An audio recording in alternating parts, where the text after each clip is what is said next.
I remember feeling myself start getting shaky.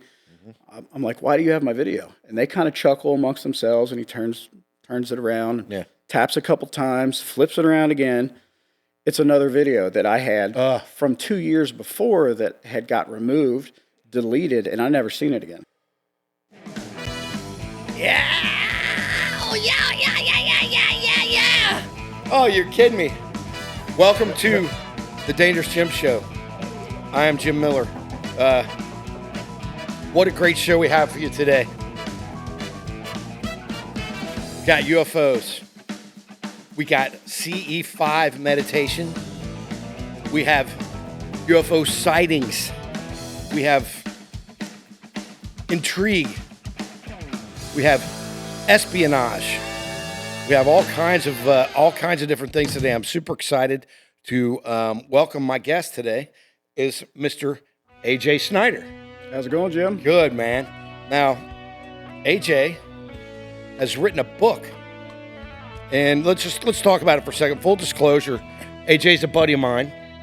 His dad's a friend of mine, and I've known AJ for quite some time. We're here in Cincinnati, Ohio, and when I heard this story, I was completely intrigued by the story, and I got an advance copy of AJ's book.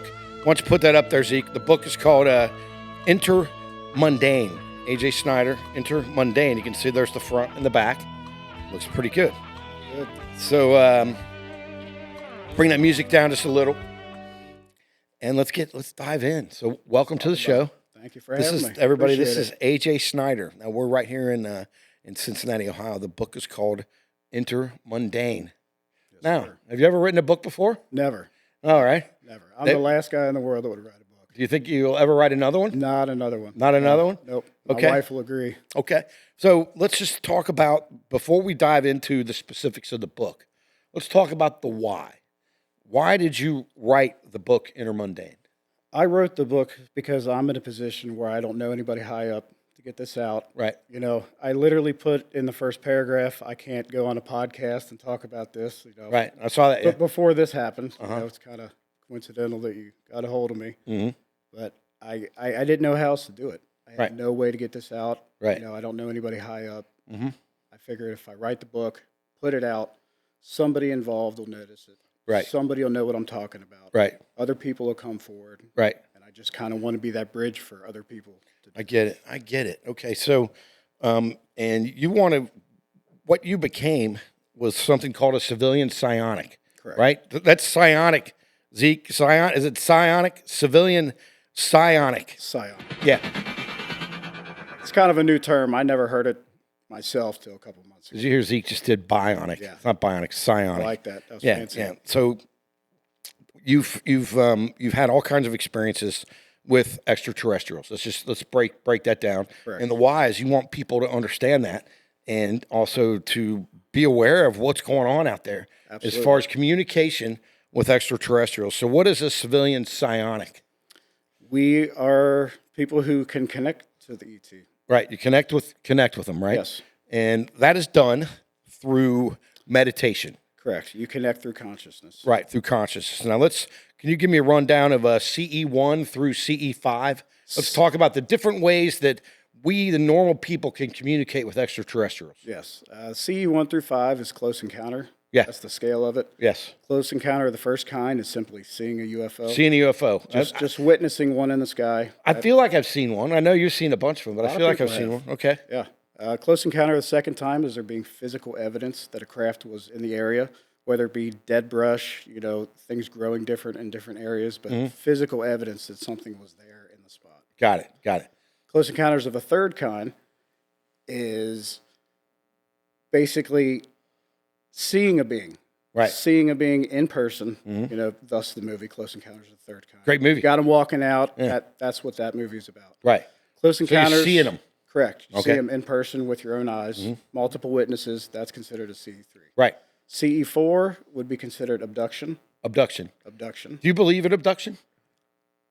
I can't pass anything off Right. with judgment because, you know, hearing my story from a third person, I know it sounds crazy, so I can't judge someone else for having gone through an experience. I have never experienced it myself, so I can't You know, I can't throw shade on it. I mean, it could be real. Who knows? Right. And then what's the final close encounter? Close encounters of the fifth kind. The fifth kind. Yes, is human-initiated contact. And that's what you learn how to do, right? Correct. That's done through a protocol of meditations. Protocol meditations. Yep.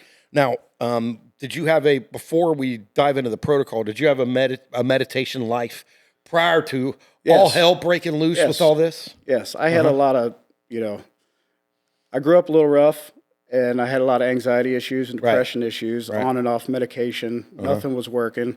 It would fix one thing and cause something else to go wrong. I get it. Got off of it completely. Yeah. Started exploring meditation, and it changed my life. Okay, I 100%. got it. All right, so first, you already had a meditation life. Yeah. Now, how did you learn? How did you get to being able to have a CE5 or tell me CE5 again? What does that mean? Exactly. Close encounters of the fifth kind is human-initiated contact. So how did you get yourself to a state where you could do that at all? How did you even know you could do that? I had no idea I could do it. Right. I came across a documentary called Close Encounters of the Fifth Kind. Close Encounters of the Fifth Kind. By Dr. Stephen Greer. Stephen Greer. Yes. Yes. And in this documentary, he talks about the CE5 protocols, is what he calls it. Right. And how he did it by accident and came up with these protocols, and he goes through it step by step. Right. He had people on there talking about how they've done it. They've done it in groups, and he was showing videos and all this proof. And as into it as I wasn't really sold on it. I mean, it was a cool concept, but I mean, come on. You can't just meditate and they show up. I totally understand. Yes, I totally understand. I thought about it for a couple days, and I already meditate almost daily. Yes. So it was a nice night. I went outside. I'm like, what the hell? I'll give it a shot. If it doesn't work, it doesn't work. If it does, that would be amazing. And to my surprise, it worked. Okay. Now, so you went out in your yard. Yep. Sitting in a lawn chair. Sitting in a lawn chair in the middle of my backyard. How far? It's about 3 years ago? 3 or 4 years ago? This was 2017. So it's been a while. Yeah. So you go out in your yard. Yep. Lawn chair. You're just in the regular suburbs. Yep. Right? Not in a lawn chair. a thing. You start meditating. You're doing now. What are the I never asked you this when we talked prior. Yeah. What are the protocols? You said CE5 protocols. Can you break it down for you dummies like me and Zeke? I know Zeke's never going to understand this, but I should be able to. You get into a nice meditative state. Yes. You free your mind of everything. You let everything go. I'm going to do that right now.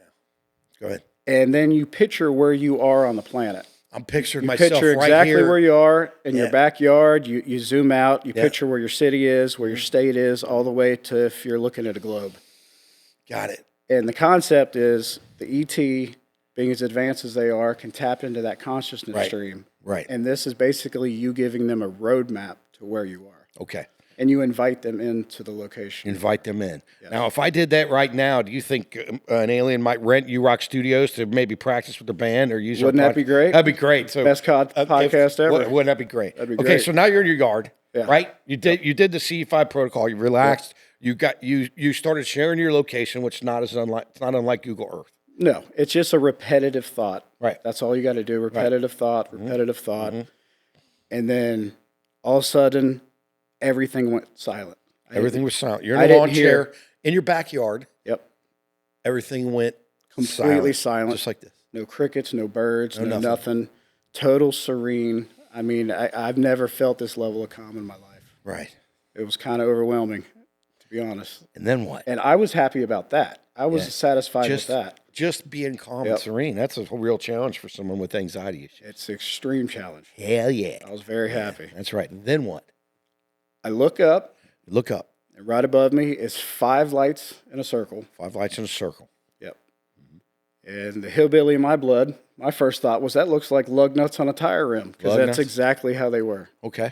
And then how far are we talking? Like by the roof or way up there or how close? Probably about 100 yards or less. 100 yards? Directly above me. And you were just sitting there and you just glanced up. 5 lights. Right. Right behind the lights, you could see the dark silhouette. Right. I could tell it was a perfect circle. Mm-hmm. And I couldn't move. Mm-hmm. I'm not saying they tractor beam me and I couldn't move. None, woo-woo stuff like that. Right. It was a full mental shock. Right. I couldn't move. I couldn't understand what I was looking at. My brain, it was like somebody hit the reset button. I was trying to process what I was looking at. It lasted for almost a minute, and then this thing booked it. It went straight up. right? Straight up. Right? No angle, Right. no slow acceleration. It went straight up. Right. Not a sound, not a feeling, Right. not a gust of wind, nothing. Yeah, and so later, once we get down your story a little bit, if you're watching out there in TV land or hopefully listening on your headphones and doing something constructive like jogging, we're going to show you some videos, right?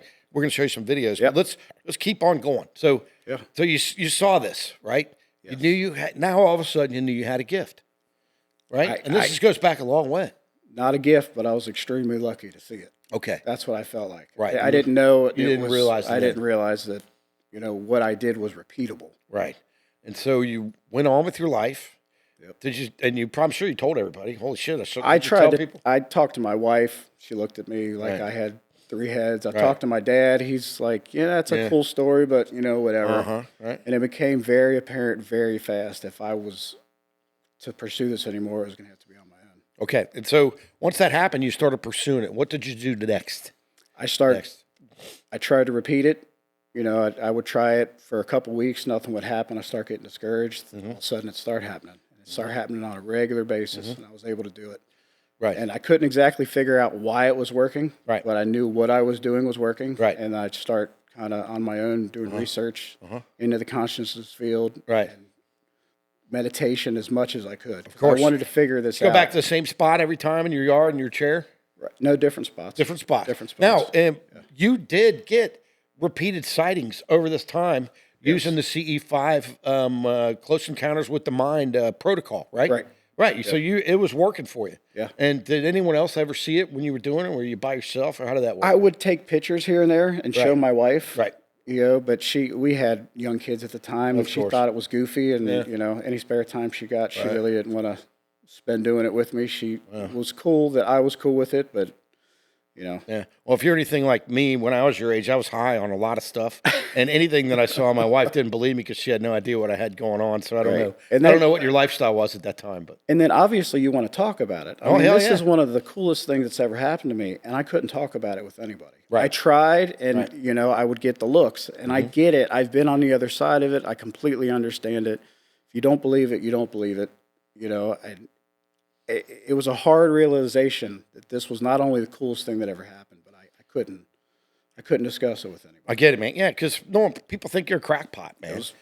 And So- I look, before me and you met, I thought you might be a crackpot until I realized I didn't know. Until I That's realized fine. how sincere you are. I mean, fine.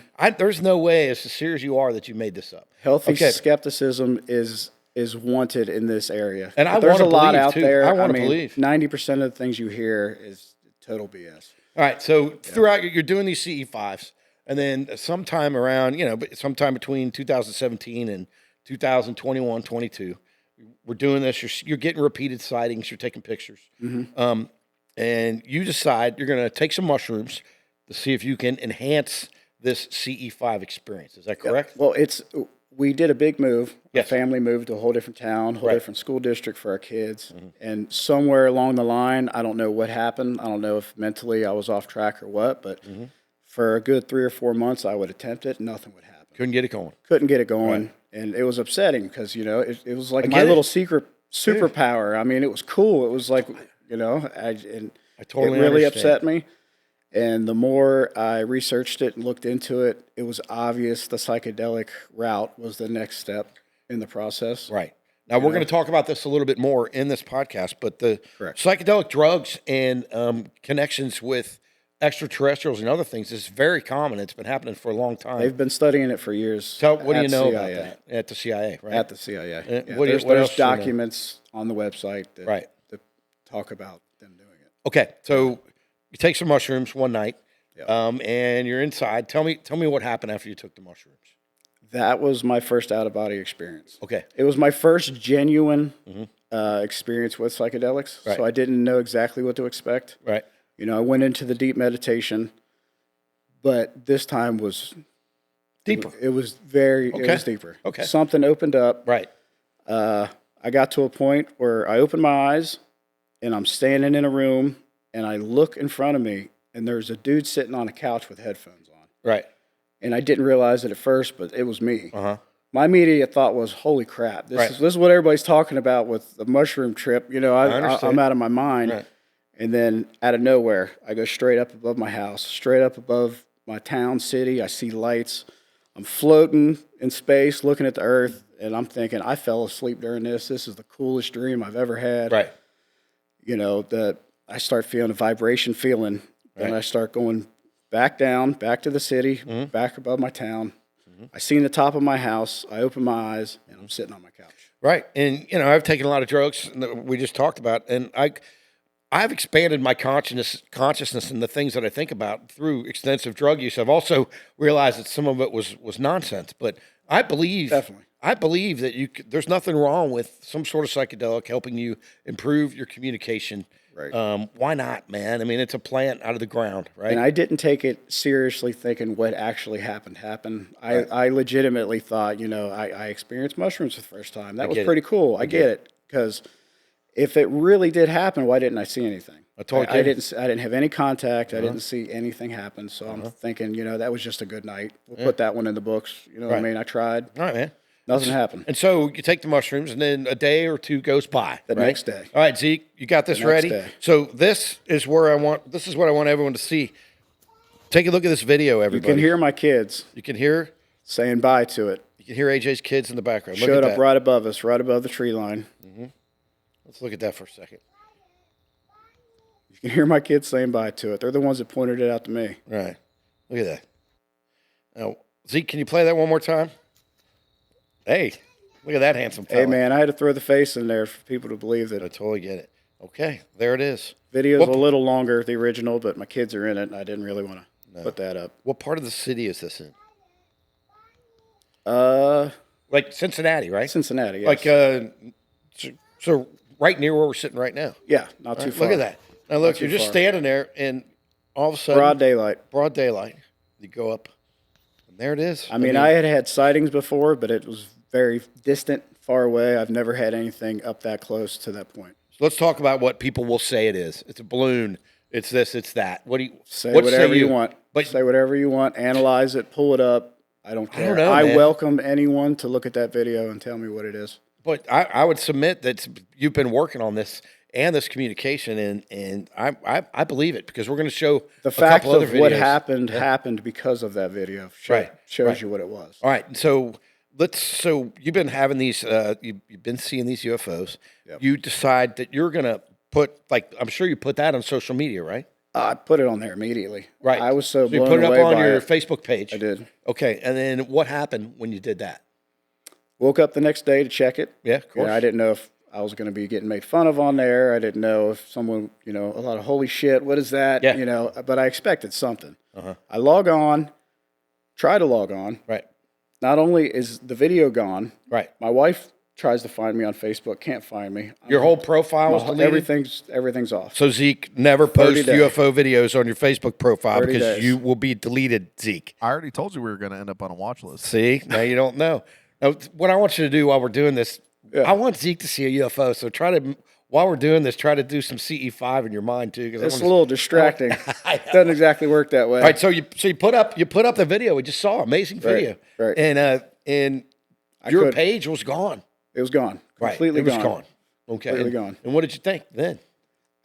I mean, I've been a conspiracy nut my whole life. Right. I'm thinking somebody's watching me, this and that. Is what I am doing real? I mean, it was almost confirmation at that point. So I didn't know if it was that, or I had some really religious friends that I had worked with at the time. I tried to talk to them about it, and they were really offended. I figured, they flagged me, or they reported me, and that's what happened. Of course. So I was back. I didn't know exactly what happened. At the end of the day, I thought somebody reported me for it. Right. And, okay. So by trade, you work at a body shop, but at this time you were some sort of carpenter. I was correct? a finished carpenter. Finished carpenter. Yep. At the time. So this video goes up on your social media, and it is taken down. And at this point, you're like, WTF? What happened? But also, right around this time, you get the call to do a new contracting job, a new finishing job, correct? Right? Which was a normal thing. I got called out. Right. So you houses all the time. So you got a new gig. Yep. Take your tools, drive over in your truck. You go in. You start to analyze the job. You start doing the job. Then what happened? Start talking to the guy. While I'm there, I noticed he had a poster on his wall that said, "I want to believe." The classic UFO lifting a cow out of the field. Yeah. comedy poster. And as he's talking to me, I not only noticed that, but he's got a little pendant on his shirt. Yeah. It's a Freemason pendant. Freemason, right? You know, all my conspiracy bells start going off. I've been so interested in this. You know, I've read and watched so many documentaries on Freemasonry. Right. Never met one in person, so I figured, you know, if this guy brings it up, I'm going to ask him. Right. He starts asking me if I believe because he sees me looking at these things. Very first day on the job. Very first day. I mean, this is the first 10 minutes. First 10 minutes. I'm in there. Got it. Asked me if I believe. Definitely do. I told him. Yeah. We start talking. You know, over the period of the day, we talk more and more and more. And I'm so used to it at this point. This is almost 5 years at this point I've been doing it. And I've tried to talk to so many people, and the conversation never lasts more than a minute or two because people, they don't know what to do with it. They don't get it, man. If you don't have experiences yourself to kind of put into the conversation, you're going to kind of want to change the subject. Right. It doesn't make sense. That's what Zeke did. This dude just kept asking questions after questions. What kind of questions? How many have you seen? What have you seen? How many have you seen? Do you? I can't. Like dozens? I've lost counts. Hundreds? I've lost count. You've seen hundreds of them? Like hundreds of times? Hundreds. Right. And then, some of them I don't even see. It's a connection, but that we'll get into that. Okay. Yeah. All right. So, so he's asking you a bunch of questions. Bunch of questions. We're going back and forth. I'm loving it. You know, Right, I finally got somebody. Plus you're hammering away, right? Hammering away. And he's asking me how I feel about the subject. And, you know, do you think it's right that they're, you know, the government's holding this information back? And I mean, I know now that he was feeling me out. Of course. You know, how I was feeling about the subject, but at the time I loved it. All right. You know, I'm so used to customers either just staring and being quiet or, you know, I work from some snobby people, so this was refreshing. It was nice. I get it. We talked. I can't imagine talking to my contractor while he was working. I tried to vacate the house. Well, okay. At the end of the day, it ended with the CE5s. He asked me if I ever heard of CE5s. And I'm like, yeah, but, you know, this just happened to me a couple of weeks ago. Look at this video. And You showed him a to video. Him. He seemed extremely interested in the video. Yeah. He was like, that's so cool. You know, I've heard about people doing this. Which I've video tried did it. you show him? The one we just looked at? The one you just looked at. Got it. Okay. And I told him about the Facebook post and how it got taken down. Oh, and, you know, and so, you know, the day ended. Yep. I come back. The next day. Right. Then what? That's when things got weird. Tell me. Let's go. Everyone wants to know what happened next. Tell me what happened. It was, so you show up, got all your tools, you ready to go? Ready to go. All right. I was excited to talk to him again. You know, this guy's cool. It makes the day go quick. So he answers the door. You know, he's smiling ear to ear. Of course. Happy to see me. Yeah. I go walking in his house. I round the corner to his kitchen. Before I get in there, I can hear something going on in the kitchen, but I don't, you know, usually people are making breakfast, moving stuff by the time we get there. Yeah. There's a dude up on the ladder doing the crown molding. Doing your job. Doing my job, and I look around, and a couple other things I was there to do was already done. Okay. That's odd. It is. Yeah. I was, you know, I didn't know what to do with it. He comes in behind me, puts his hand on his shoulder. He's like, we need to go have a talk. Right.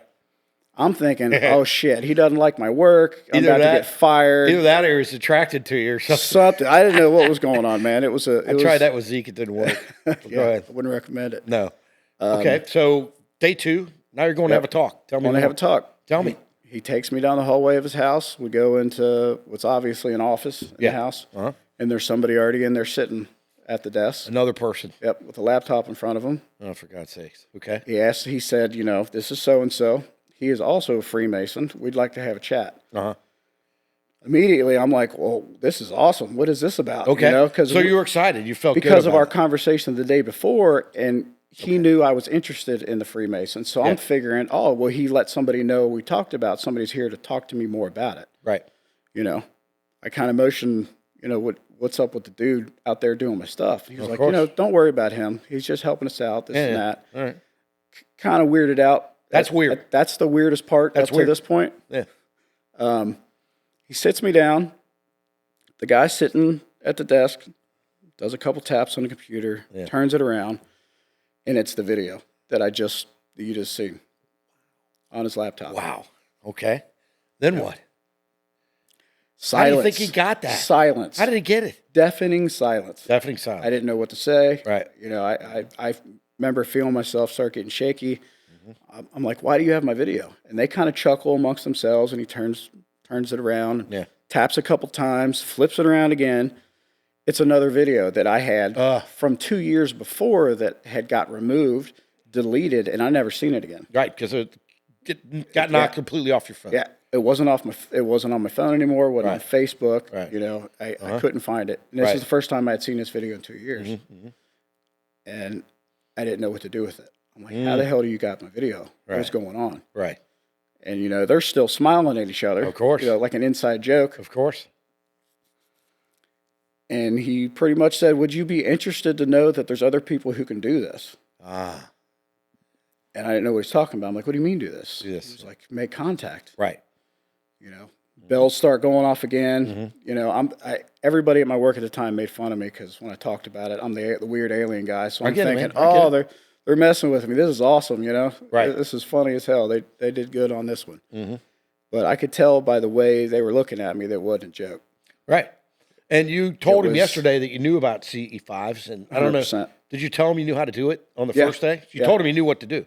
And he kept saying, "So you did this? This is your video? Okay. There's no, you know, you didn't mess with it at all? Didn't pull it mess off with YouTube or something?" No, and I mean, I showed him the full video that I had. So, I mean, and he could see that when I took it, the location, you know, every video and photo you take has a receipt on the back of it, you know. And, yeah. Wow. Wow, this is good. Okay, so now, you've talked to these guys. It's been a couple days. You went day 1, day 2, and they realized, they say, I think, quotes in your book, it seems like you have a gift. Yeah. Right. And how did you feel? Did you feel like you had a gift at that time? It was cool to hear that. Right. Right. And then what happens next? So now we're in day 2. What happens? Sitting there at the desk with him, he tells me that he's also a Mason. Yes. And he works for CIA, and Works for the CIA, and they wanted to reach out to me about the videos and ask how I did it. Right.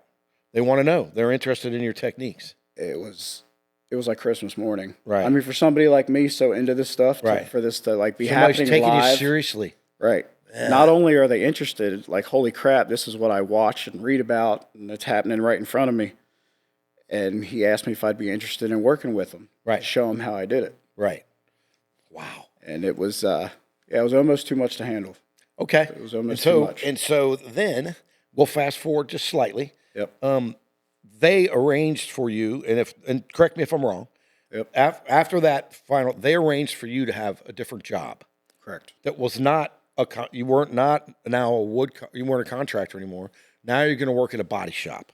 That was, And they knew your history, and I knew you from working at your dad's body shop. Correct. So they gave you a new job at a body shop. Now, where was this body shop located? We're not going to say the name, but what was it close to? From our conversations, we had talked. I told him I was looking for, you know, a different job. Told him I worked in the body shop with my dad growing up. Yep.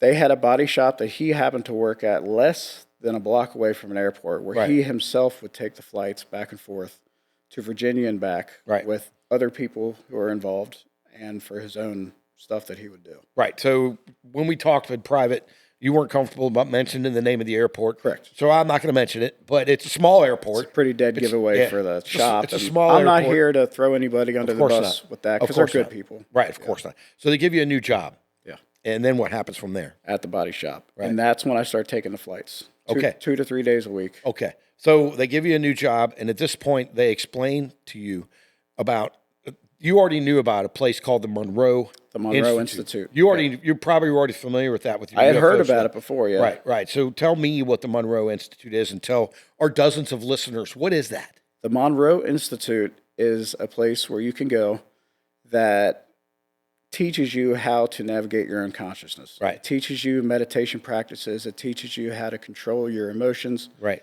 It teaches you how to, you know, calm yourself, calm others, get into the state of mind to do what you got to do. Right. And explore your consciousness in a safe place. Right. With people who are actually legitimately knowing what they're doing. Got it. The Monroe Institute was part of the Gateway Project. Gateway Project. That started in the late 60s by the CIA. And if anybody is thinking I am talking about goofy stuff, go on the CIA website now. What is it? CIA.gov? CIA.gov Go right on, now. Zeke, get on CIA.gov and start researching this. Stand by. Type in Gateway Process and watch what comes up. Type in Gateway Process so you can see what comes up.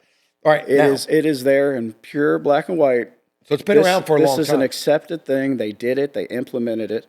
When it became non-classified, the studies continue at a place called Monroe Institute. Monroe Institute. Started by Bob Monroe. Bob Monroe. Now, this can be Now, Googled, and you can find it if anyone's out there. Go Anybody, ahead and look at it. you can Google Monroe Institute. It's open to the public. You can go. You can do part-time stuff doing.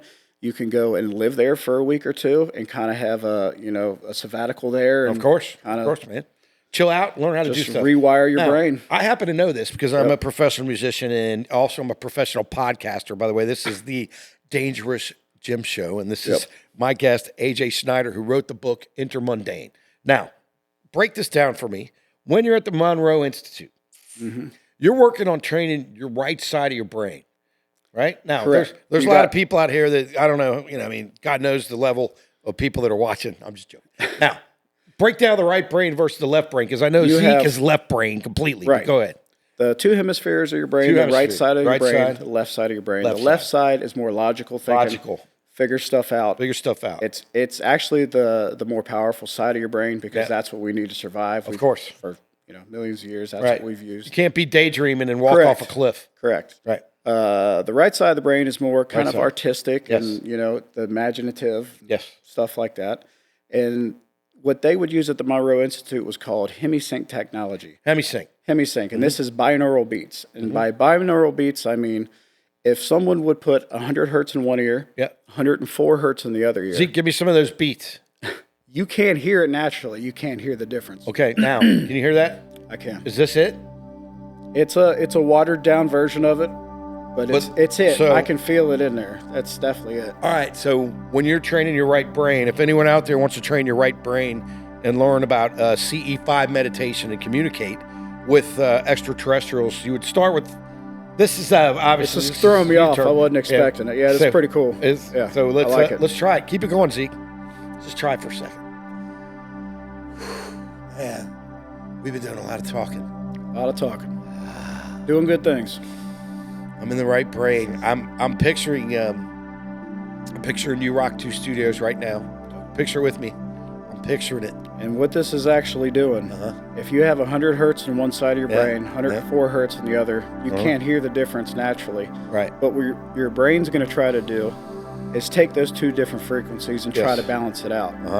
This confuses your left side of the brain to relax a little more and let your right side of the brain take over. Right. In doing this, you can get to that next conscious state during a meditation. Yeah. I feel like I can almost do it. Now, let's fade that down. I can. It's relaxing. Now, explain.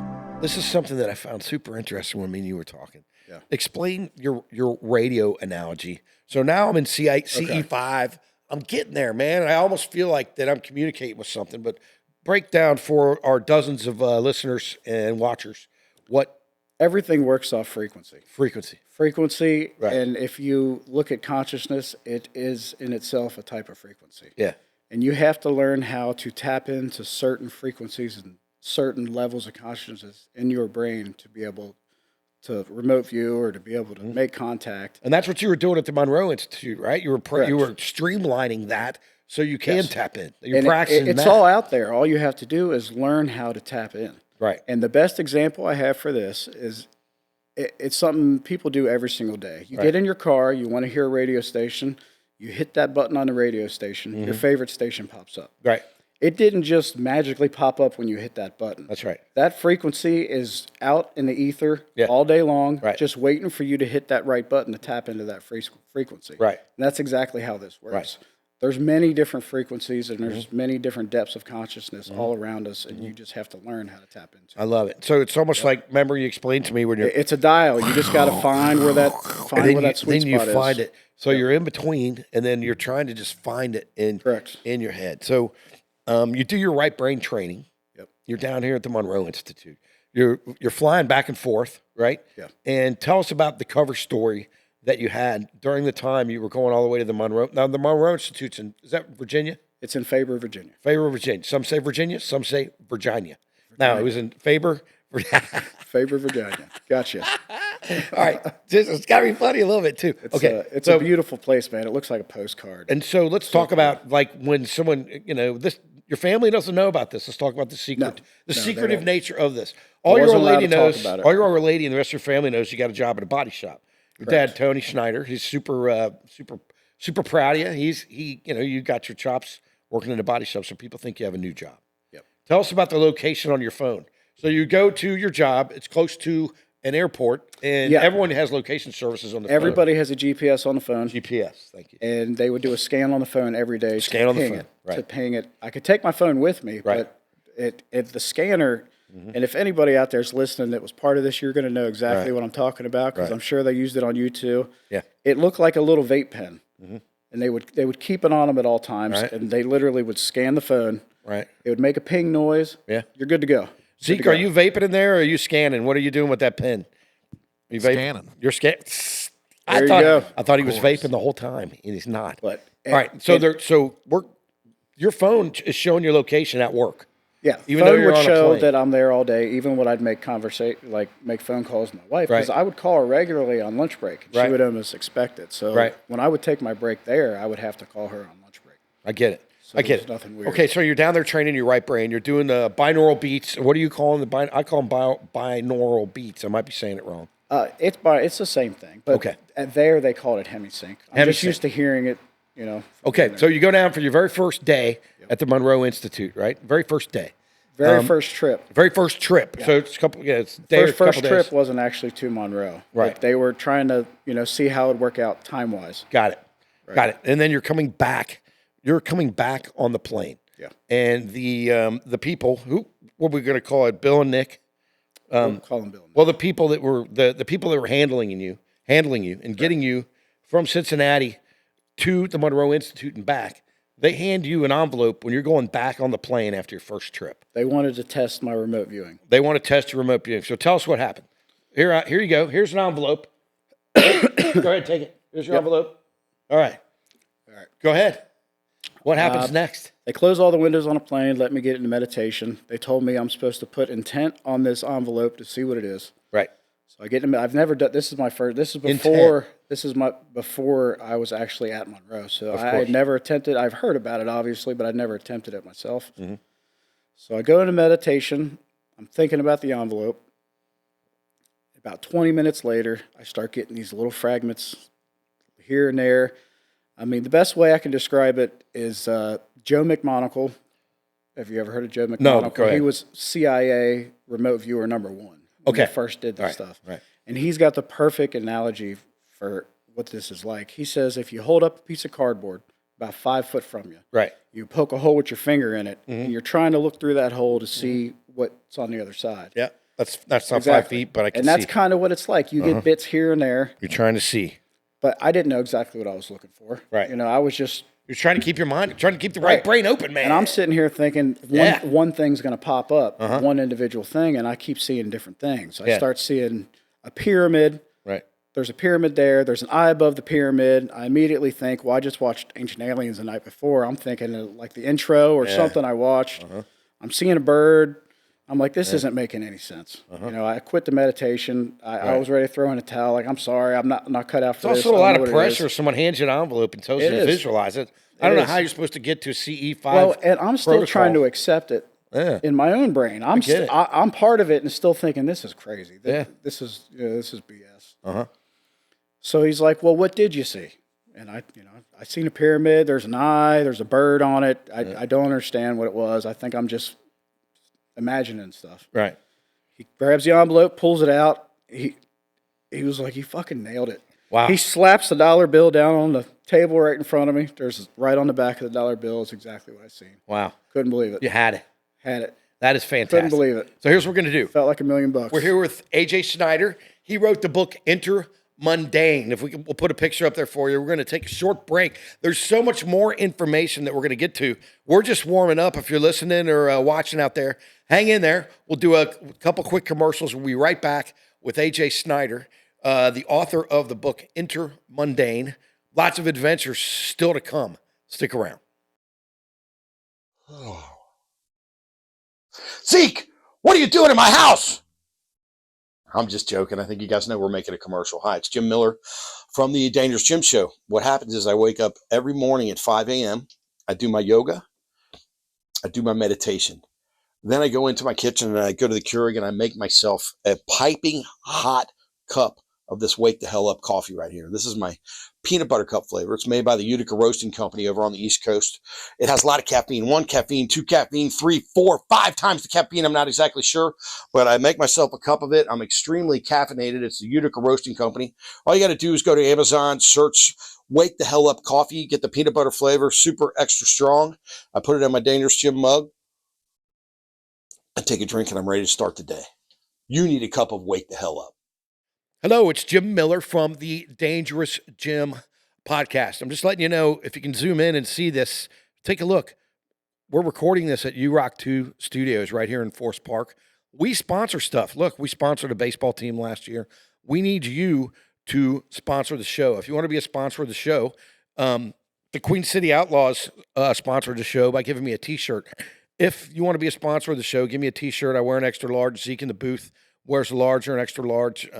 We can put up a banner. We can run a commercial for you in the breaks, but we do need sponsors. We'd love to have you. If you want to be a sponsor, you can send an email to askdangerousjim@gmail.com, or hell, just give me a call. If you're watching this, you probably know me. We'd love to have you as a sponsor for the Dangerous Jim show. Thank you. Hey, this is from this album. It's from the Dangerous Jim and the Slims album, Calamity and Serenity Volume 1. You can go to dangerousjimandtheslims.com to purchase this. There's no singing on this. Go buy it now. If you want to hear it, it says, "You're like a picture that I hang on the wall from the pages of a magazine." Loving like it. that, right? Love Welcome it. back. What an exciting day. We are here with AJ Schneider, the author of the book Intermundane. Intermundane. Now, where we left off, you had a lot of CE5 sightings. You did all kinds of things, and you ended up at the Monroe Institute in Virginia training your mind. That's where we left off at before the break. You were training your mind. Your right brain is trained like no other right brain has ever been trained before. Yep. Here you come. You come back from the Monroe Institute, back to the two Freemason guys that we know. We'll call them Bill and Nick. and Bill and Nick. Yep. You come back to them, and then what happens? After you're trained, now you're ready, man. You're back from training camp. Ready. You're ready to do something. What happens? I didn't exactly know what that meant. Right. For as far as what was going to happen, I was kind of given a brief, explanation of what it was leading to, but I didn't really have the full picture. Got it. Until it was finally over. Okay, so what happened? You come back. You come back. You're extra muscular. Ready to go. Look, my brain, you can't tell, but I'm super smart right now in my right brain. That's what you tell them, and then they say, all right, here's what we're going to do next. Yep. Now it's time for you to get to work. So they arrange for you to go back to Washington to fulfill your real work, correct? Yep. I showed up for what was the flight day. What was the first day of what I was supposed to be doing. Didn't know where I was going until that morning. Right. So you showed up at work, and then you went to the plane. Went to the plane, and he said, today we're going to the Pentagon. Pentagon. That's Pentagon. in Washington, yes. Got a suit and pants and shoes on the plane. You ready put to go. on a suit and tie on? Yeah. Wow, okay. There was always a spare set of clothes on the plane. I wasn't allowed to take my home clothes there, anything I wore there or back. Did not know that. All right. Yeah. Interesting. That's an interesting thing. Yep. All right, so now you're on the plane. You're trained. You're ready to go. You're getting ready to do something. I'm obviously for the so government if you're excited going to to the find Pentagon. out. Right. Yeah. Going to Pentagon is like a Disneyland trip for me. I've always wanted to see it. Always wanted to go. So now Very you're on a cool. private plane. Just that's fun, right? Yeah, I've never it's been kinda on cool. one, but I mean, that sounds like a blast. So you get down there. You get to Washington. Yes. Get off the plane. Then what?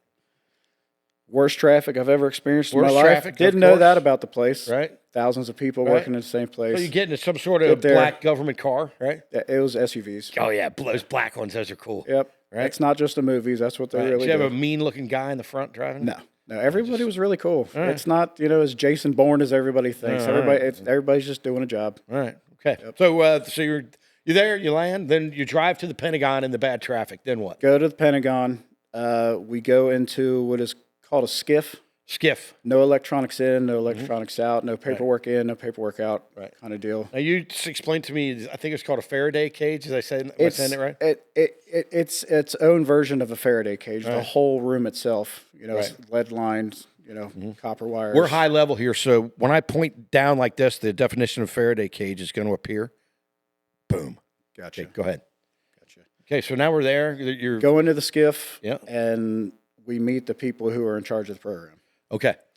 Yep. And so this is a brand new program. You have no idea what it's going to be. It's an ongoing program. Yeah, it's an We ongoing were brought program. into an ongoing. Well, you don't know what it is yet. You're just going in an empty room with your with clue. your strong right brain and CE5 skills, right?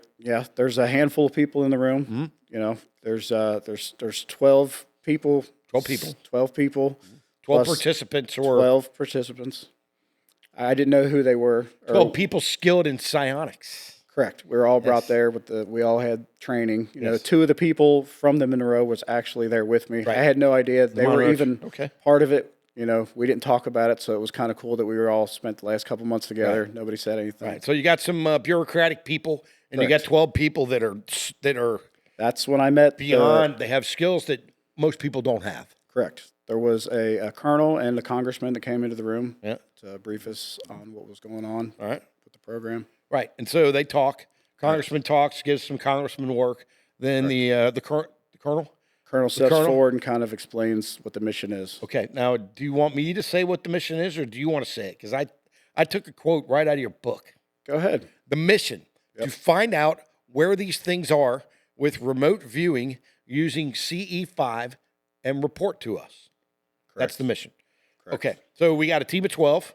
You guys are in kind of some sort of place. You got the government people. Everyone's milling around talking. We were told that over the years they figured out that the program we're in works best if we work in groups of 12. 12 groups of 12. Yep. Right? And there's 12 jurors. There's 12 jurors. 12 steps. 12 apostles. apostles. Apparently this goes all the way back to biblical times. All right, man. Okay, so we got 12 people there. Now, at this point, I want to ask you some cool technology stuff. Go ahead. Now, tell me about the black tile and how it's used for identification when you go to the Pentagon. That wasn't the Pentagon. That was at Langley. At Langley. Tell me about the black tile. It was pretty wild. Yeah. What looks like a regular black and white floor. Black and white floor. You know, close to and into the elevators where we were going into. Yes. We were told to stand on these specific tiles, specific black tiles in the middle. Yeah. It was a weird request, but, you know, it's been a weird couple days, so whatever. I'll stand on it. As soon as I stand on it, they asked me, have you talked to anybody else about this program outside of this program? Right. Very direct question. Yes. I'm thinking, no. As soon as I answer, he's like, all right, you're good. You're scanned. I was like, what do you mean scanned? Scanned, what do you mean? He said, the tiles you're standing on. Black tiles. Black tiles you're standing on is a dual purpose machine. That's right. He said it measures the bone in your feet. Bone in your feet, Zeke. Each person has an extremely specific length of bone in their feet. Yes. Many of them. And it's kind of like a fingerprint scan. Right. You can't fool it. Of course. There's no fooling it. Of course. And it also doubles as like a sonar pulse to check your heart rate as they're asking you that question. Lie detector. It's a lie detector. Okay. This was like some 007 shit. It was super cool. Wasn't expecting it at all. But I love it. That's how we got in and out of the facilities while we were there. That was there was no physical card like you see in movies. They walk up, they got a badge. None of that existed. Right. All right. So now we got the group of 12. We're there. You met all the people. You got socialized around, Danish's coffee, whatever. You're all talking. Now they're going to take you to a different room. Is that right? We're going to move out. Tell us about the area where you're going to work. What is that called? Break it down for everyone. They referred to it as the pod room. The pod room. Pod room. Yes. In this room, there was 12. They called them pods. They look like MRI machines, but a little bigger. Right. And in these machines, when you're in them doing your C5s, your remote viewing, you use the binaural beats, but there's no headphones. See, let me have those beats again. Yeah, okay, so we have the... so it's kind of like so it's a big circular Looks thing. like an MRI machine. You kind of sit in it, slide in, half your body's in it. Right. The rest, it's super comfortable. It's heated. Right. I mean, they try to make you as comfortable as possible so that there's no distractions. You know, if you're hot, it cools you. If you're cold, it warms you. It was. I wish I could have one at my house. It was the most relaxing. All right. Time So to they sit show in you these these things, and I'm sure eventually they say, climb your ass in, right? You know, and the first time I got in, I'm thinking, I don't know how I'm going to do this without my headphones. They didn't really explain it. They kind of wanted us to do the first trial without really explaining the process to kind of get a natural reaction to it. And as I'm laying in and I look side to side, there's these two portholes, one on each side, and I couldn't exactly figure out what it was at first until it started. Right. but the binaural beats were coming out through it. And it wasn't this beautiful music that you're hearing now with the binaural beats Turn it down a little, hidden down below. Like it's in what we're listening to now, but it's kind of buried. And is it actually a beat? Like It kind of feels like a vibration when it's happening, when it's coming. And that's why they need high level speakers. It is the government. It's so you're laying you in can a barely you can barely hear it, but you immediately feel relaxed. Right. You can feel the binaural beats going to work. Right. It gets the job done quick. So you got 12 people that are probably nervous as shit and confused, but also excited. Yeah. Everyone climbs into pods. You're in a pod room. Everybody climbs in. Is it dark? What is it there? It's kind of reminiscent of this room. Yeah, All it's right. kind of low lighting. All They right. want everybody to be nice and relaxed. So now you're just laying there, and do they probably say? Do they say something in there like, "Hey, now we need you to? Nope. We're going to do this." No. Nope. All right. Wasn't that smooth? All right. They basically told you what was going to happen before you got in. Okay. Because And what was going to happen? the first test was a synchronization test Yes. to see if we were all kind of working on the same level. Yes. And they showed us a specific region in Afghanistan. Right. They pulled up a picture, and it was kind of like a broad. It might have been a couple what we would think area code. It's like on a computer screen. Take a look. Correct. Take a look at this. At this point, you're very good at memorizing this stuff anyway. I mean, you're all over that part. Yeah. And then from there, we were told to just concentrate on that area, nothing specific, just whatever comes up, comes up.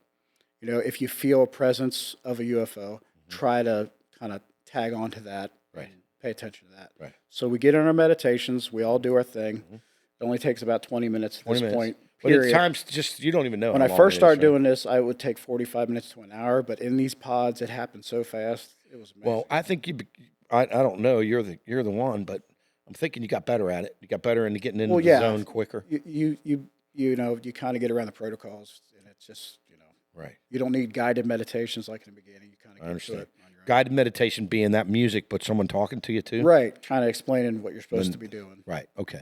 All right. So now you're in the pods. 12 people are in the pods. You're picturing Afghanistan. Picturing it, I'm kind of getting things here and there. Yeah. I'm nervous at the same time, so I don't know if what I'm seeing is real. The meditation ends. We're all taken into a back room. We all have individual little cubicles where we sit at a desk. There's a pad of paper with a pencil. Mm-hmm. We all go in our cubicles. We're told to write down, no matter how weird it may seem, write down. Private one, right? Private, yeah. Okay. Kind of like, an office space. Sure, it man. looks like a little office space. So I write it down. They come in and grab mine. They're walking through, grabbing everybody's, and then they tell us to go with them. We go down the hall to another room. There's a projector up. She's got a laptop hooked to it. Yeah. And she says, all right, everybody, this is what we're doing. Did you draw a picture? I did draw a picture. Draw a picture. Okay. The picture I drew was a pond in the shape of a triangle. Mm-hmm. And there was obvious military barracks and stuff around this pond. Yeah. It was like a military, like a tent military base around this. And this is what I seen. That's what I wrote down. Right. So she says, all right, let's see how many viewers are right. There were 7 of us out of 12 who actually nailed it, right. Which, I'm like, cool. I hope, I was one of them. Yeah. She says, watch this. She hits it. Picture pops up. It's a triangle pond. Yeah. But it's a subdivision. I'm thinking, well, subdivision. Well, I say that lightly. There was houses around it. Of I course. didn't know what else to call it. I'm thinking, well, at least I got the pond right. I'm kind of on the mark, She goes, now watch this. And she clicks it again. It's the exact same, taken from the exact same angles, exact same pond, triangle pond. Mm-hmm. And now around the pond is Army barracks. It was exactly what I seen. Oh, wow. Like to a T. I'm thinking, holy shit, that's awesome. But why did she show us 2 pictures? Yeah, why? Yeah. And she said, is anybody confused yet? Kind of. I am. Yeah, we all were. Okay. She said, what you're actually seeing was an incursion that happened over this military base 5 years ago. Mm-hmm. And these pictures were taken on the day of the the UFO incursion. Okay. That happened over the base. What is an incursion? Incursion means they are coming into a military airspace, directly into the airspace without permission. Okay. That's what they call it. So the UFOs are coming into an area without one permission. One single UFO. And so, all right, I'm going to try to get you to explain this, and maybe this is going to take us into quantum enhancement. Those are 2 words. Entanglement. Quantum entanglement. I was getting ready to say, I don't think I've ever said those 2 words together in my life. You're brushed up on your quantum physics for this next part. Hell no. But let's try to break a little bit of this down. Here's the questions that I have so far. So we got these incursions. Now, when you're were you just picturing the landscape? I was you were in picturing the pod. I was picturing the picture that I looked Picturing the at. picture. The picture of the map that they showed us. I Right. was just kind But of it was imagining that. way up there. It wasn't like Google Earth down. You were No, Google it was Earth closer. Okay. It was closer. Okay. Yeah. All right. And, she said that this happened 5 years ago. Right. This is what you're actually seeing. Mm-hmm. And then she clicked it again back to the one with the houses around it. She said this was taken 2 months ago. Right. She was like, our troops have left since then. This was, back when they got out of Iraq and Afghanistan and all that. This Right. was, she said since then it's a housing place. Right. But you're not seeing it now. You're seeing it when they were above it during the incursion. Okay. So let's try to break this down. These are questions that I have. No, So you're in the pod, and do you feel that explain to everyone, are you looking through the eyes of a UFO at this point? It's hard to explain. Try. It's not like you're looking through the eyes of the extraterrestrials themselves. Right. The craft themselves are alive. Right. The craft is The alive. craft itself is conscious. Mhm. And you're seeing through the consciousness of the craft. And whether it be being or whatever it is, I don't fully know don't really 100%. Right. I just know where it is in proximity to what we're looking at. Got it. I know what it's observing. I know how long it's been there Right. and stuff like that. And then do you feel, let's try to talk about this a little bit more. So now we're in CE5 meditation. We're in the right brain. You're reaching out, and tell me what happens. We got brain waves going out. Do you feel that those waves are reaching an alien, and they are in turn reaching back to you and allowing you to mind No, meld? it doesn't exactly work like that. Not every. I mean, it's not like you see the craft and you're like, I'm going to go towards it. Right. It's more or less going to the area they want you to look at. Yes. And the way I can describe it is the feeling when you put two opposing magnets together, that kind of weird pushback that you feel. Right. We feel that like in our body when Right. that's happening. And we kind of go towards where that feeling's coming from. And that's where the craft is. Okay. And that's only accomplished through training your mind. Correct. Right. All right. So now we've done that. And is this at Langley when we're in the pods? Yes. Okay. So we're at Langley. Yep. You're there for a month. You're doing this, right? They're telling you you're going back and forth from Cincinnati. Yeah, at this point, it was about Right. You're going back Yeah, and forth. yeah. And you've been there for a month. And you're in these pods constantly, right? What's that like when you're getting in the pod, getting out of the pod? It was exhausting. Exhausting. At first it was really cool because it Right. was something new. Mhm. But to go into deep meditation and then be brought out and have to explain what you've seen, then go back down, Right. try to get in that Ugh. calm state of mind, Right. and then repeat. We do it 3 to 4 times a day, Right. and it was kind of daunting. And they're giving you different places to look at. Correct. And we have a very short window of time. You got to think because we have an opening of about an hour and a half for travel to and from. Of course. You Got to know. get to work, man, right? Right. And so we got a limited time there. So they're really pushing us, on what we're doing. We can't really ask a lot of questions because they say it kind of muddies your thoughts. Yes. Can't have your own questions going on. Just do what we're asking you to do. Visualize this. Don't think about anything else. We call it a vision. I guess is visualize good, or what's a good term? Maybe not visualize this, but to say, here's what we want you to look at. Yeah. Check in on the spot. Is how they would say it. Using Check your in. remote viewing. Now, explain remote viewing. How do you explain that? What's the definition of remote viewing? It's a golden question. Basically, what you said, where you're up there and you're not there, but you're viewing it remotely from where you're not laying and you're looking down. Yeah. Would it be kind of like flying in a plane over and looking down at the ground? What is it? Kinda. It's a little more jerky of a feeling. Right. A little more jerky of so you like got what your you're eyes seeing. closed, and you're all of a sudden you can, once you find your way to find your mind through that pinhole and get that radio adjusted, There's a little calmness that comes over all of a sudden, and that's kind of how you know you're in the right spot. then you're up looking there, right? at the And then you right try to area. relax and stay there and not let your mind wander. And No, stuff. you can only stay there for maybe 20, 30 minutes Right. max, and then you kind of start fading out. Like your concentration, you can't really stay longer than that. Okay, so you're there for a month. I'm there for a couple months. Yeah, you're there for a couple months, and this is back and forth. You haven't been able to tell anyone about what you're doing. No. How does that feel? Extremely stressful. And how long you been married? Going on 11 years. Then you've been with your girl 12 probably years. longer than that. Known her since high school. All right, so you've been with your girl for a long time. Yeah, we've known Over each other 20 for a years. long time. Okay, and so you're you're keeping up the illusion that you're going to work at a body shop and you're coming home. Yeah, it was not easy. There was a lot of guilt attached, a lot of sleepless nights. Right. You don't realize, on a daily basis how much it helps you just bouncing ideas or thoughts off of other people until you don't have that. Got it. And It's so really difficult.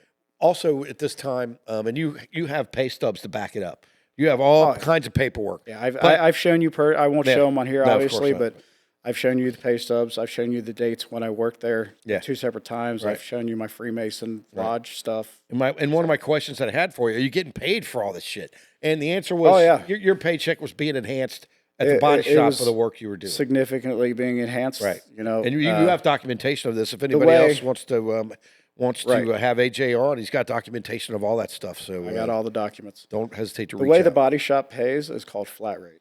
Flat rate. Basically, if you get a job that takes 10 hours to repair and you repair it in 6 hours, you get paid for them 10 hours. Got it. So there's no exact number of hours you're there at the shop. And shop hours, I mean, anybody who's worked in a body shop or knows anybody knows the hours are crazy. It does, You don't have a specific time, So it was the perfect way to kind of, you all right there? Yeah, I think so. I don't know. It was the perfect way to kind of hide how it was happening. Great. But they would put, vehicles that basically didn't exist on my estimate pads and on my paycheck. Yeah, man. And I was bringing home good money finally. I love it, man. It was nice. All right, so we're doing this for a while. We're at Langley. Now let's talk about Kiev. Now I was calling it Kiev because I always thought it was chicken Kiev, but it's Kiev. Let's talk about Kiev in the Ukraine. Now, let's explain to everybody what we're going to talk about next. Go ahead. I'm trying to think how to even get into it.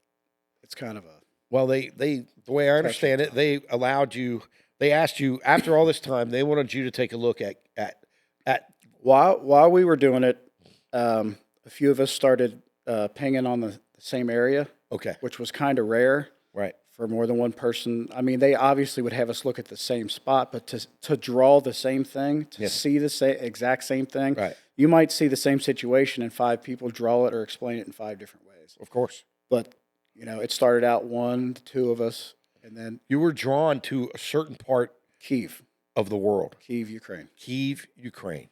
Yeah. And you guys were drawn there, right? More and more of us start seeing it, and then on one day, all 12 of us hit on it 3 times in a row. And when you see it, what are you seeing? Seeing the buildings. Seeing the buildings. Structures. Seeing the layout of the streets. How do you know it's Kyiv? I don't know. I don't know what I'm looking at. Okay. No, I'm writing down what I'm seeing, and they're taking collective information between me and the other people. It could be anywhere. What they do is they run up our information up to the higher-ups who analyze the satellite imagery of the spots that we say to look at, or the spots that they say that we're talking about. Because, again, we don't exactly know what we're looking at. We just know what we're seeing. Got it. So they take that up, match it with satellite imagery. 90% of the time when they're looking at the satellite imagery, these UFOs are popping up on the satellites. Got it. That confirms what we're looking at is real. Right. And to be clear, the aliens, the UFOs, they congregate over areas where They are where do they congregate? They are extremely interested in what we are doing militarily. Militarily. Extremely interested. Right. And why do you think that is? Same reason a mom sits on the side of a playground and watches her kids play. Right. We're just being observed. We're being observed. Right. And you feel that UFOs are a much stronger being than we are, smarter, all that? Oh, we're cavemen. Cavemen, right. We're mammals on the earth, and that's what I think. We just learned how to walk. Yeah. I mean, you talked about that. All right, so we got Kyiv. Kyiv's on everyone's quote-unquote radar, right? It is. And all you guys, all 12 of you, I guess they probably tell you not to talk too much together. They called it a positive forecast. A positive forecast. Positive forecast when all 12 of us hit on it 3 times in one day. That means something's coming. Got it. We didn't really go into this, but yes. In the satellite imagery, they would either see that they just showed up that day that we're looking. Yeah. Or they would backtrack a week or 2 up to a month before to see if they were in the satellite images. Right. When they looked up Kyiv, these things were months, weeks, up to the date where what happened. Right. We're hanging out in the area. Right, all hanging out. There's been a lot of things going on with Kyiv, but nothing related to this specific situation was coming up of concern. Right. But the fact that they were showing up to a month before in the pictures, meant that they knew something was coming. What do you And mean that was by the part pictures? of the program. So like Satellite images. satellite images show They're picking up. alien craft Correct. over these areas. They show them. Yep. Right. So they can Clear see as it. day. Once you tell them where to look, obviously they can't look at the whole world. No, So it would- once you say, I look mean, over here, right. then they look and they go, wow, shit, It's you're such right. a fast-paced thing. I mean, if someone painstakingly looked through all the images, they would find these things. But Yeah, but it's impossible. It's on the fly. Right. You know, we got to look what they want to look at when they want to look at it. And the government needs you guys because they don't know how to do it.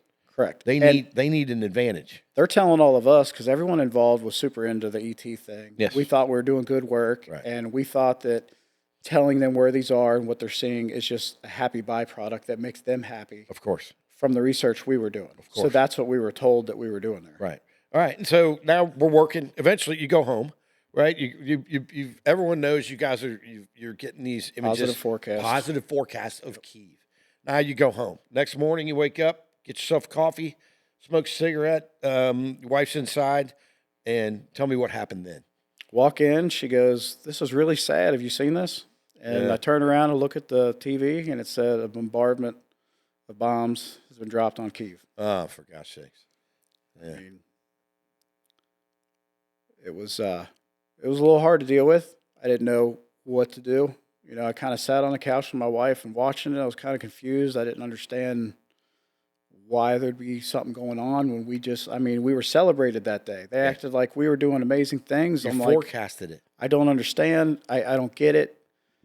And they show helicopter views of the damage. And as they're showing the helicopter views, it's exactly what we've seen.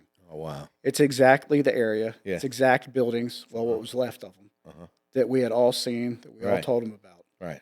And I didn't understand why I was looking at what I was looking at. Right. You know, I'm sitting there seeing little kids getting pulled out of, rubble. They got blood on them, crying, and not a lot gets to me, man. I'm a father. I got 4 kids, and kids get to me. And seeing that, something snapped in me, man. I never really came back from that. Wow. Okay. So now, what's your opinion? Since you knew that something could have been done, is that correct? Correct. Right. And somehow the U.S. could have intervened. It could have been. Now, I don't know much about the politics of it, and we probably won't talk about that today.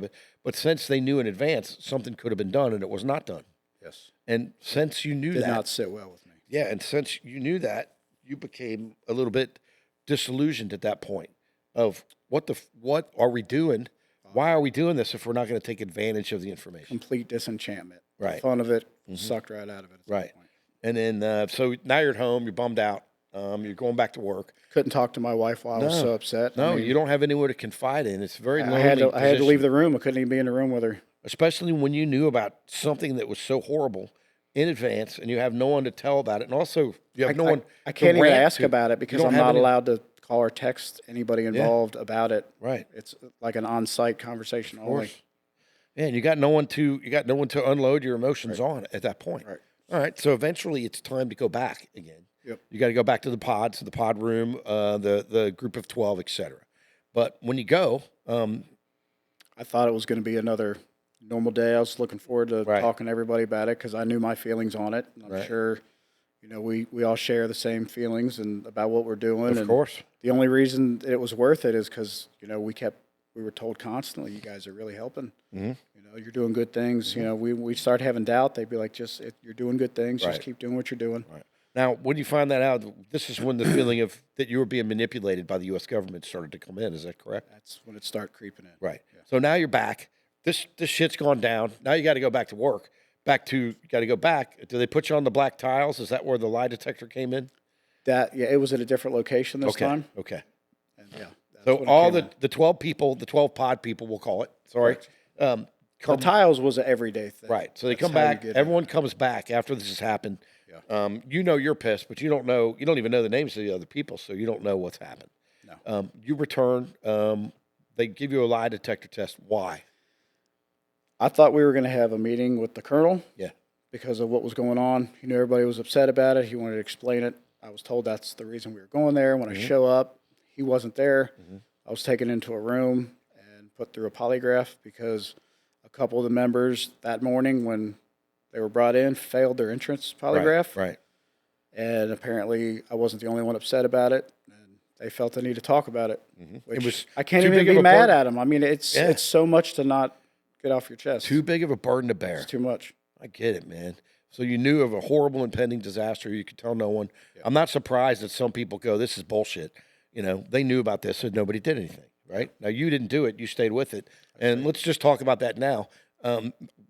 You signed many papers, but one of the things there was, if you were to talk about this and breach the trust, there was a fine and also jail time coming. Correct? Yes, fine and jail time. I didn't actually sign any physical papers. Okay. Because it was a civilian program, they didn't want anything like that involved. Okay. Everything had to do with a palm Print? scanner attached to a laptop. Anything you did, that was your signature. Right. So I might not have paperwork, but somewhere.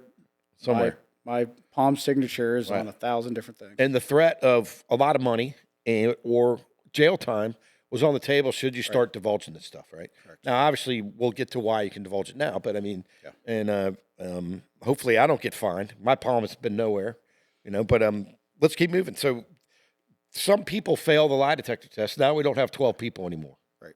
Right. And it was the government's impression that 12 were needed. 12 are needed to do what we were doing. Right. For, tests.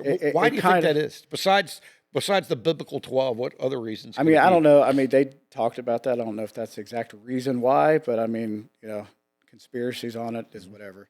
But basically, it's to lighten the load on each individual. You kind of spread the load out between 12 people. And 12 people together, 12 consciousnesses are better than one. Of course. And if we're all kind of aimed in the same area, it's a lot more powerful. So I want to talk about this again, but let's just talk about it a little bit now before we get back into the pod room and things of that nature.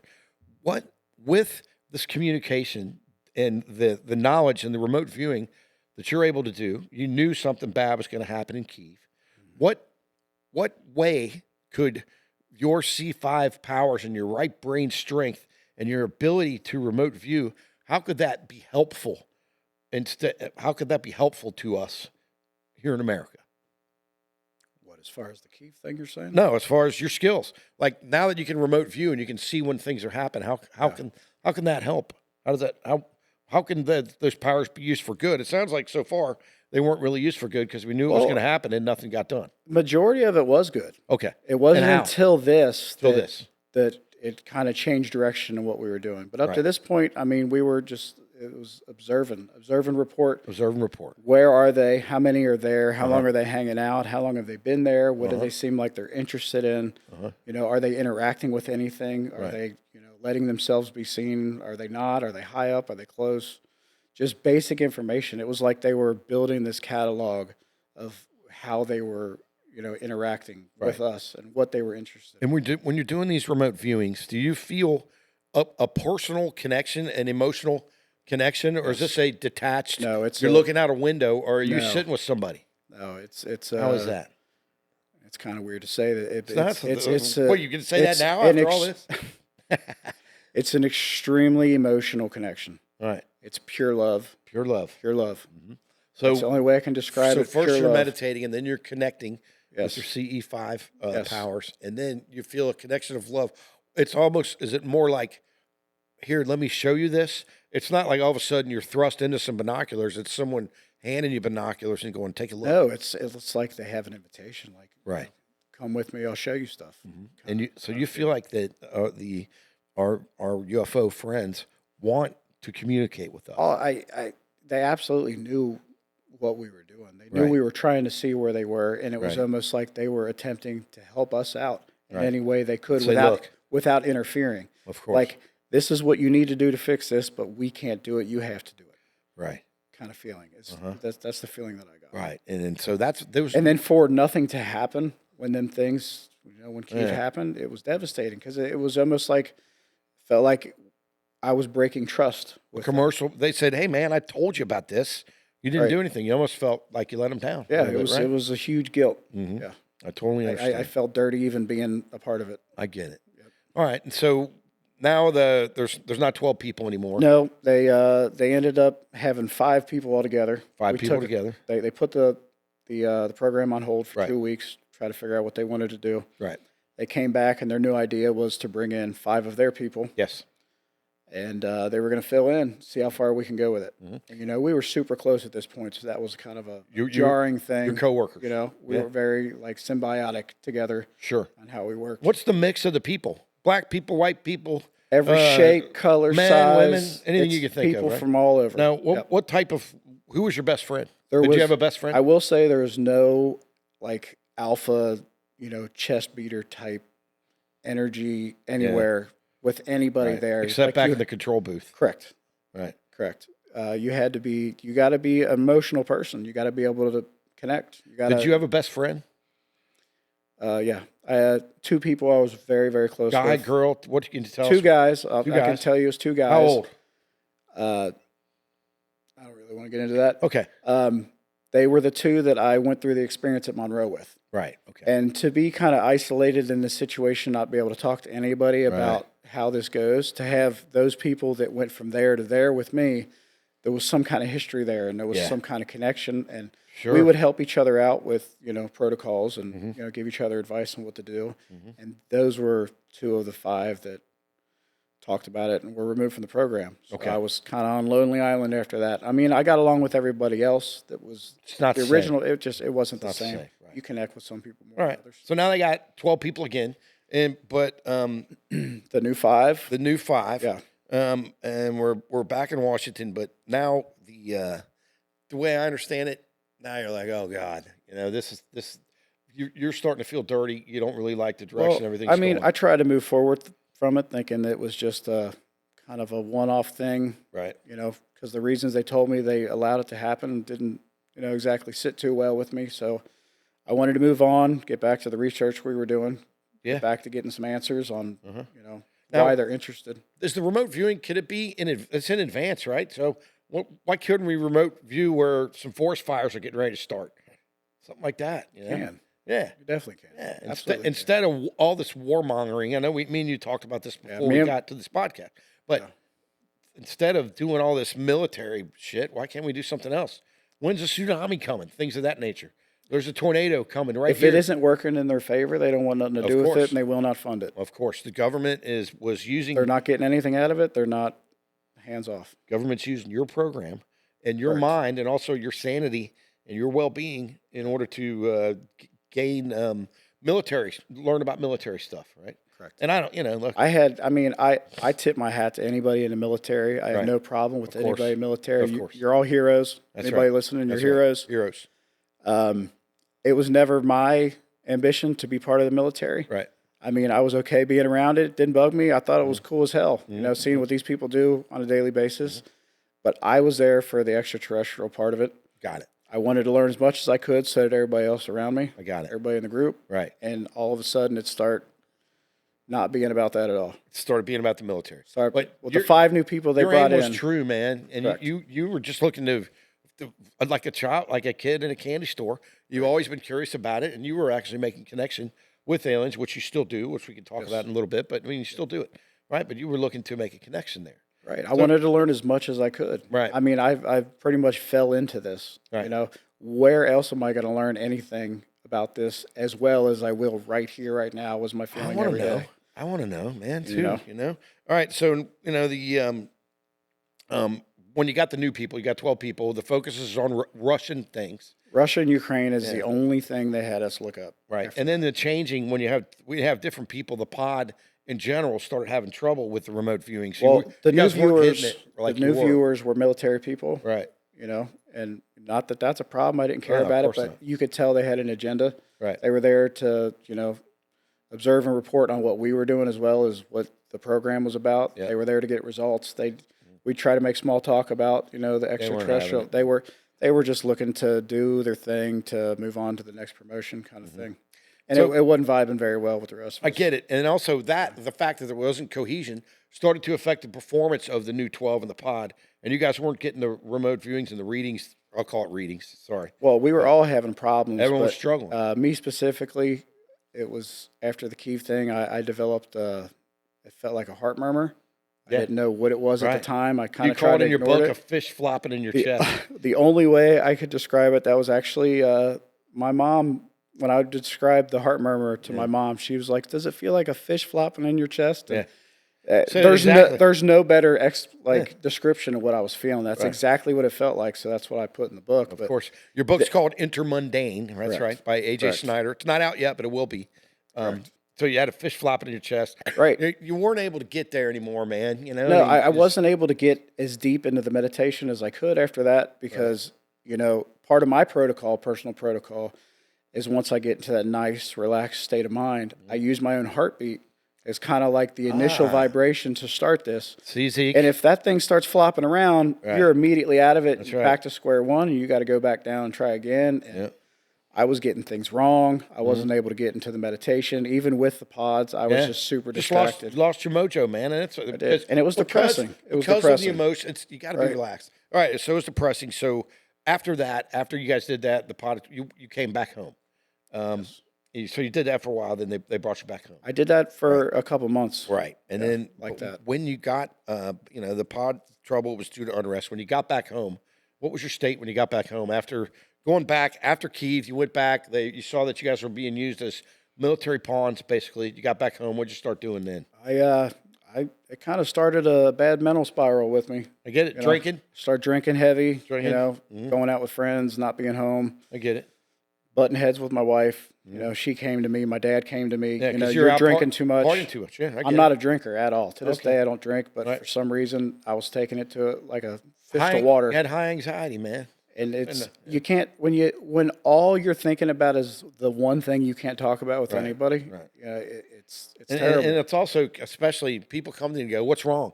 And in your mind, you're thinking, "I wish I could tell you what's wrong, I could, but I can't." Right. And then the environment where I was, nobody was saying, "Hey, how you doing today?" I mean, it just didn't work that way. We were there to do a job and go home, and nobody cared. And eventually, that anxiety and all those the personal spiral led you to contact Bill again. Is that correct? You reached out to? Did you reach out to your local handlers sometime during that time? Because you were going to work, you're seeing them at work. Yeah, it was still happening, and like I said, my wife came to me, what's going on? My dad came to me, what's going on? I couldn't talk about it. They were kind of subtle about it, but the people in the program were not subtle at all. Right. I showed up for what I thought was a flight day. Yeah. And I was sat down and told it was very obvious that I was having some issues going on. Of course. And they have something in the program called burnout. When you experience burnout. Yeah, of course. Your frontal lobe can only take so much, while you're in it. And if you're not producing results, they don't want you in there, because you actually affect the group when you're not pulling your own weight. It kind of brings the group down. So they put me on the burnout list. Yeah.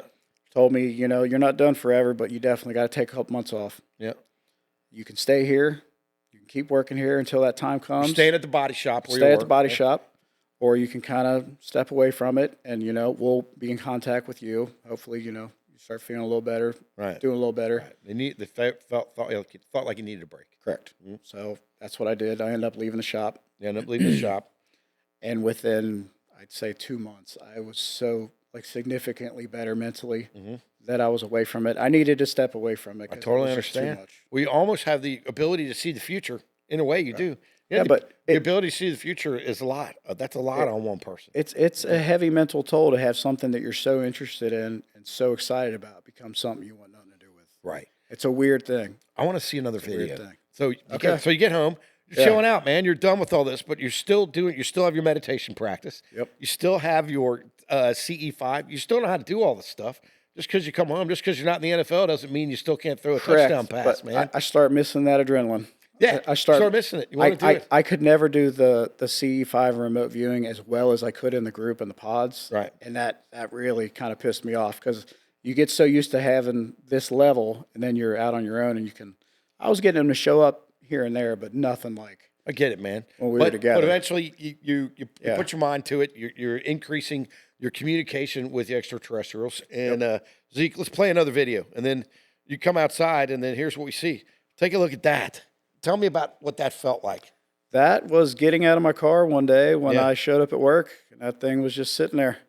It's hovering. Just hovering. Right. And you actually see at the end of the video, they don't like being filmed. In a second, right there. Pixelation. It starts pixelating the video. Right. Look at that. But now... That's part of the video. I didn't want to show my workplace, so I didn't show the beginning. But what else could that be? If you're out there watching, what else could that be?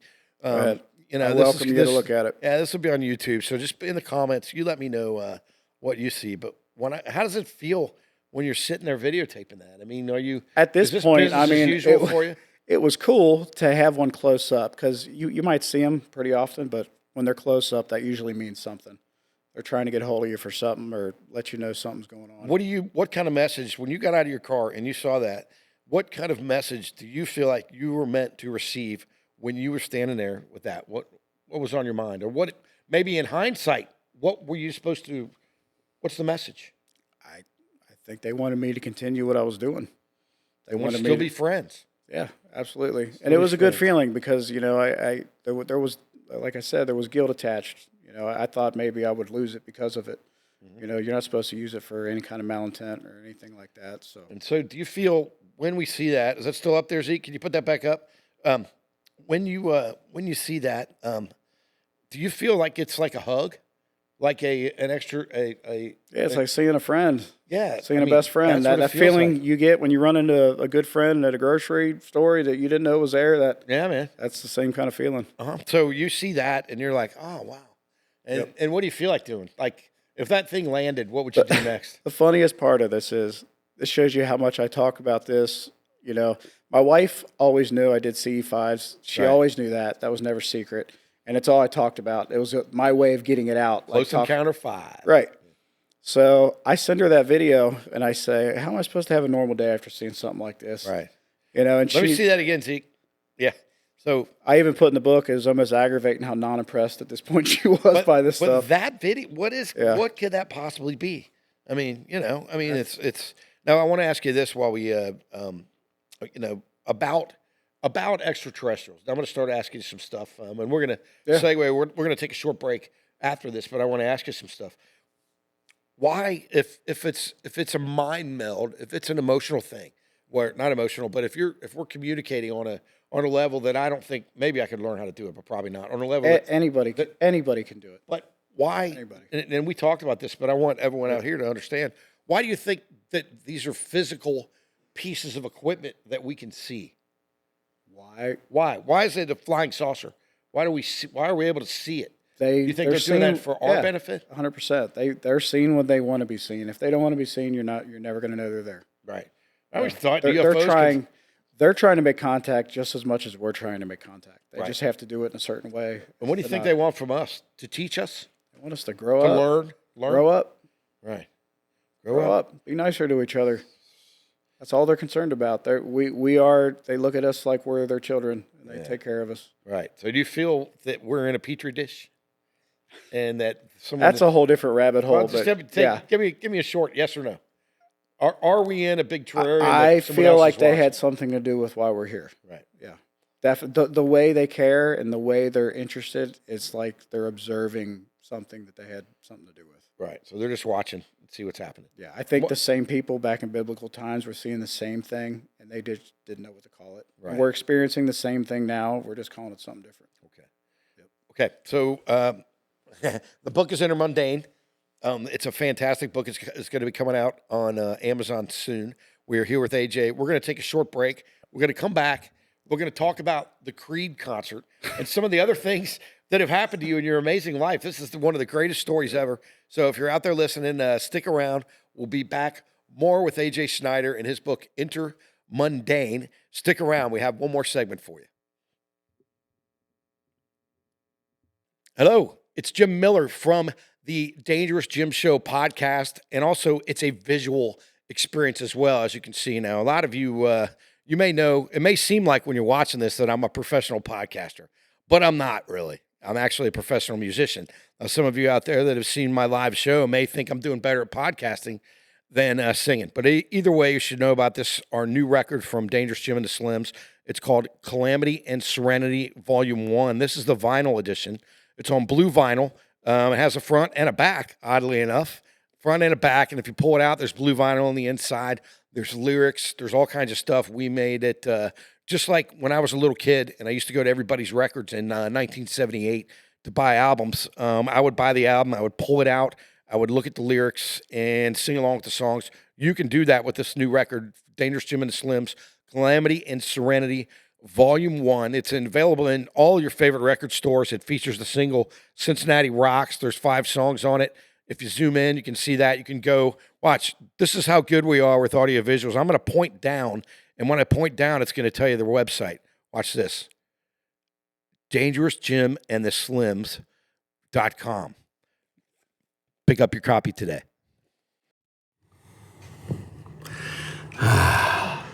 Nothing better than a nice meditation on a Ouija board after a thrilling interview. Oh, we're meditating. Yes. What is that beautiful smell? Well, that's fresh rain from Wildberry. Is that the company that delivers incense straight to your door from Oxford, Ohio? Yes, it is. Share the passion for fragrance. It's Wildberry. Wow. This has been one hell of a story so far. Welcome back to the Dangerous Jim Show. I am Jim Miller. This is AJ Schneider. It's a book called Intermundane. So thank you so much. We've shown you some fantastic videos so far. We've talked about so many things. My mind is blown, man. It's blown. We are right here at URock 2 Studios in Cincinnati, Ohio. So one thing I wanted to remind you of, if you're still with us, you too can come right here into this studio. You can rent this exact same thing. I can't let you talk to AJ because I had to get top secret government clearance to do that. But you can come into the studio and you can do your own podcast here. So we were comparing tattoos. Let me see what you got. Look at that. Holy. A little bit here, a little bit there. Look at that. It's not addicting at all, is it? What is all that? Young and dumb. Oh, you got that when you were it. young and dumb? Young and dumb. Well, excellent. Thank you for hanging in here with me. Thanks for having me. This has been an incredible episode. So we've talked about many things. How you learned to do CE5 meditation, your first sightings, and how you saw them. We'll show the videos again. Hey Zeke, show that. Can you show that first video again? Let's take a look at the first video. Let's do a quick recap. When you were out in your yard. The video that started all of it. The video that started all of it. Take a look. Yeah, there's AJ, right?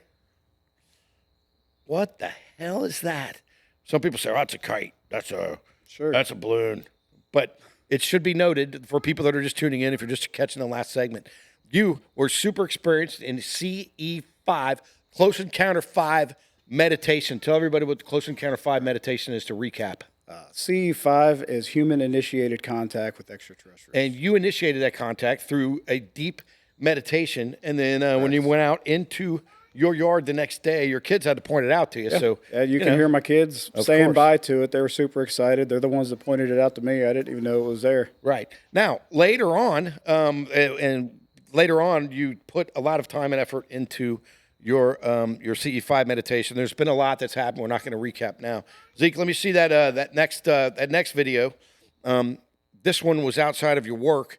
At this point, you've seen so many UFOs. You texted this to your wife, and she's like, "Yeah, another one, just another one, another one." Yep. Right.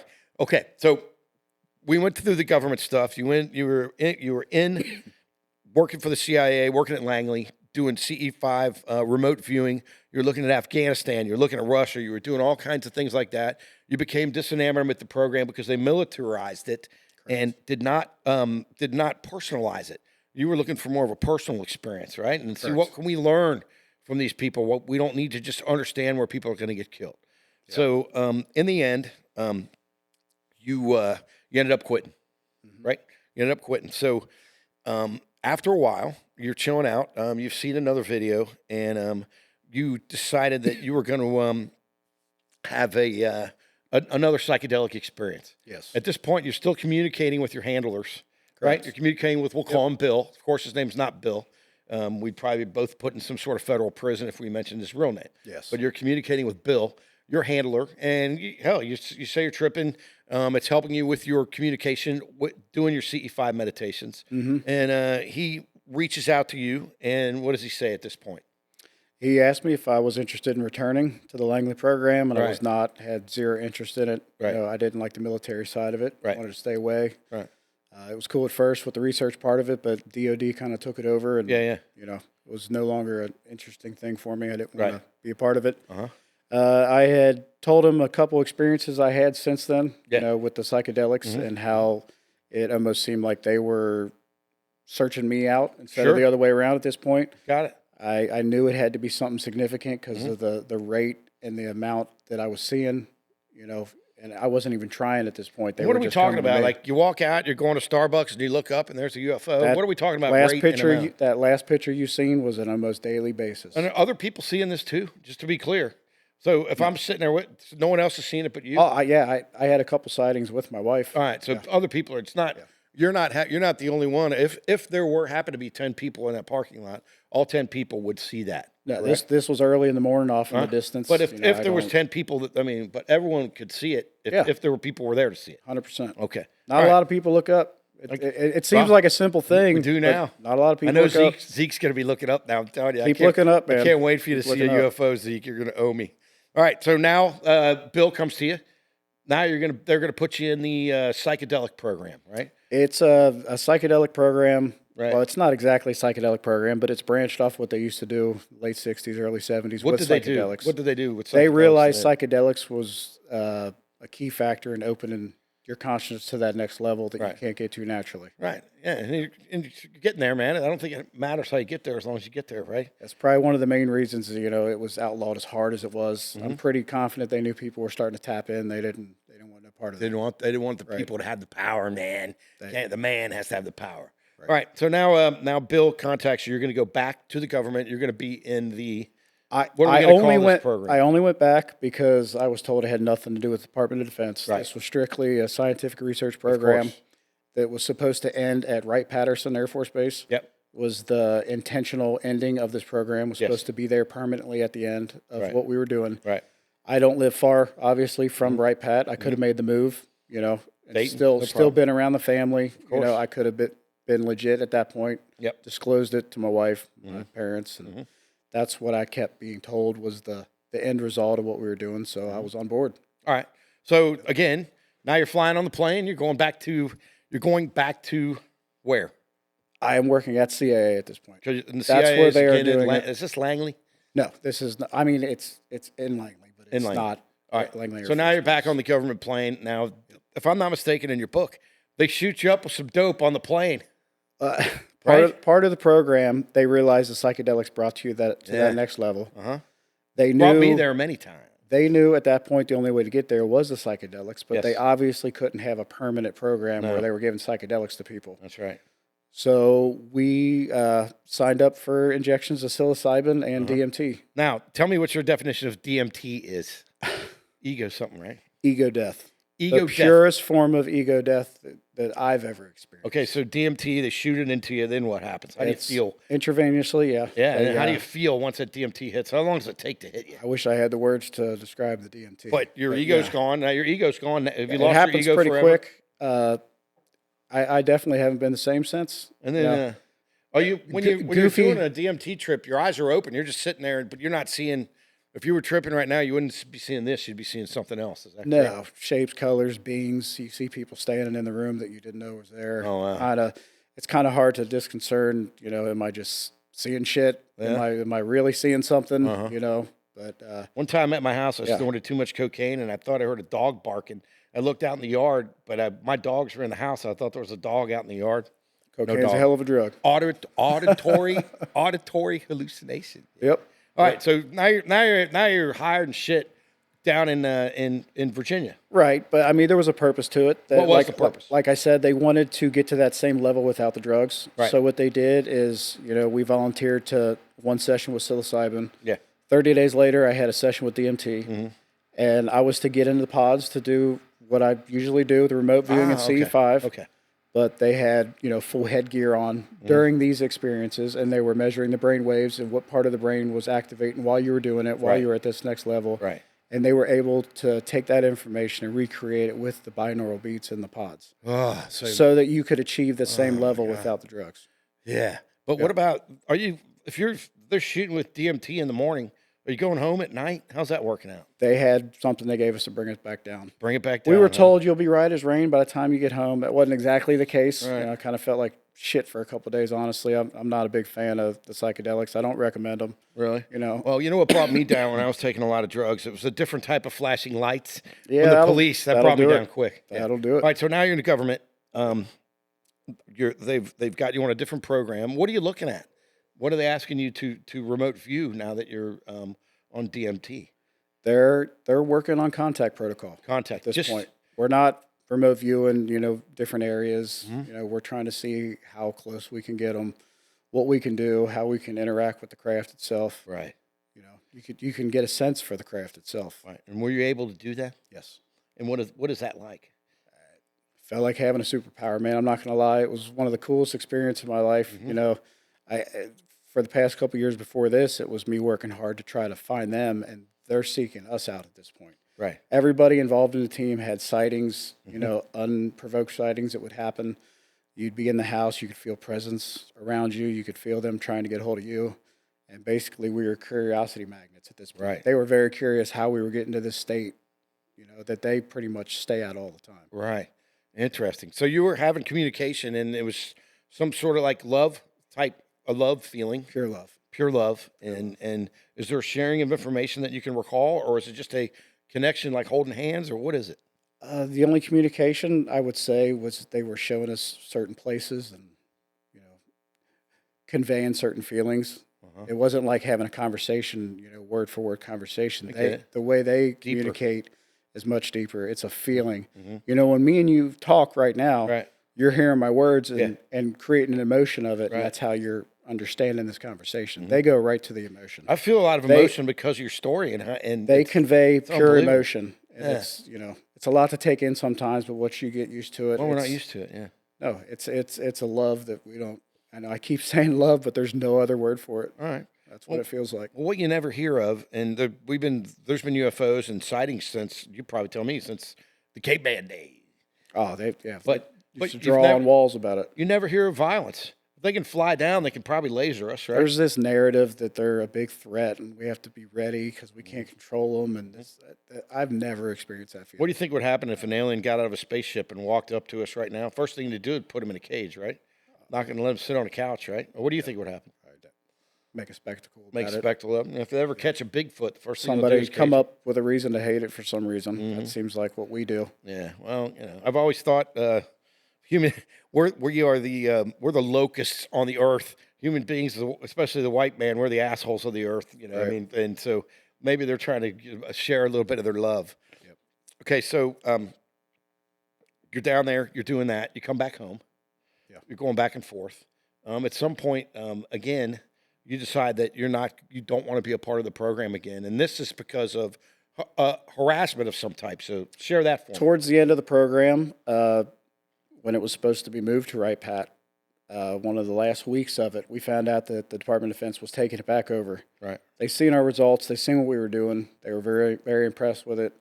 Same colonel kind of showed up, took it back over for the original program. They wanted me to go back to that original program. I didn't want nothing to do with it. Right.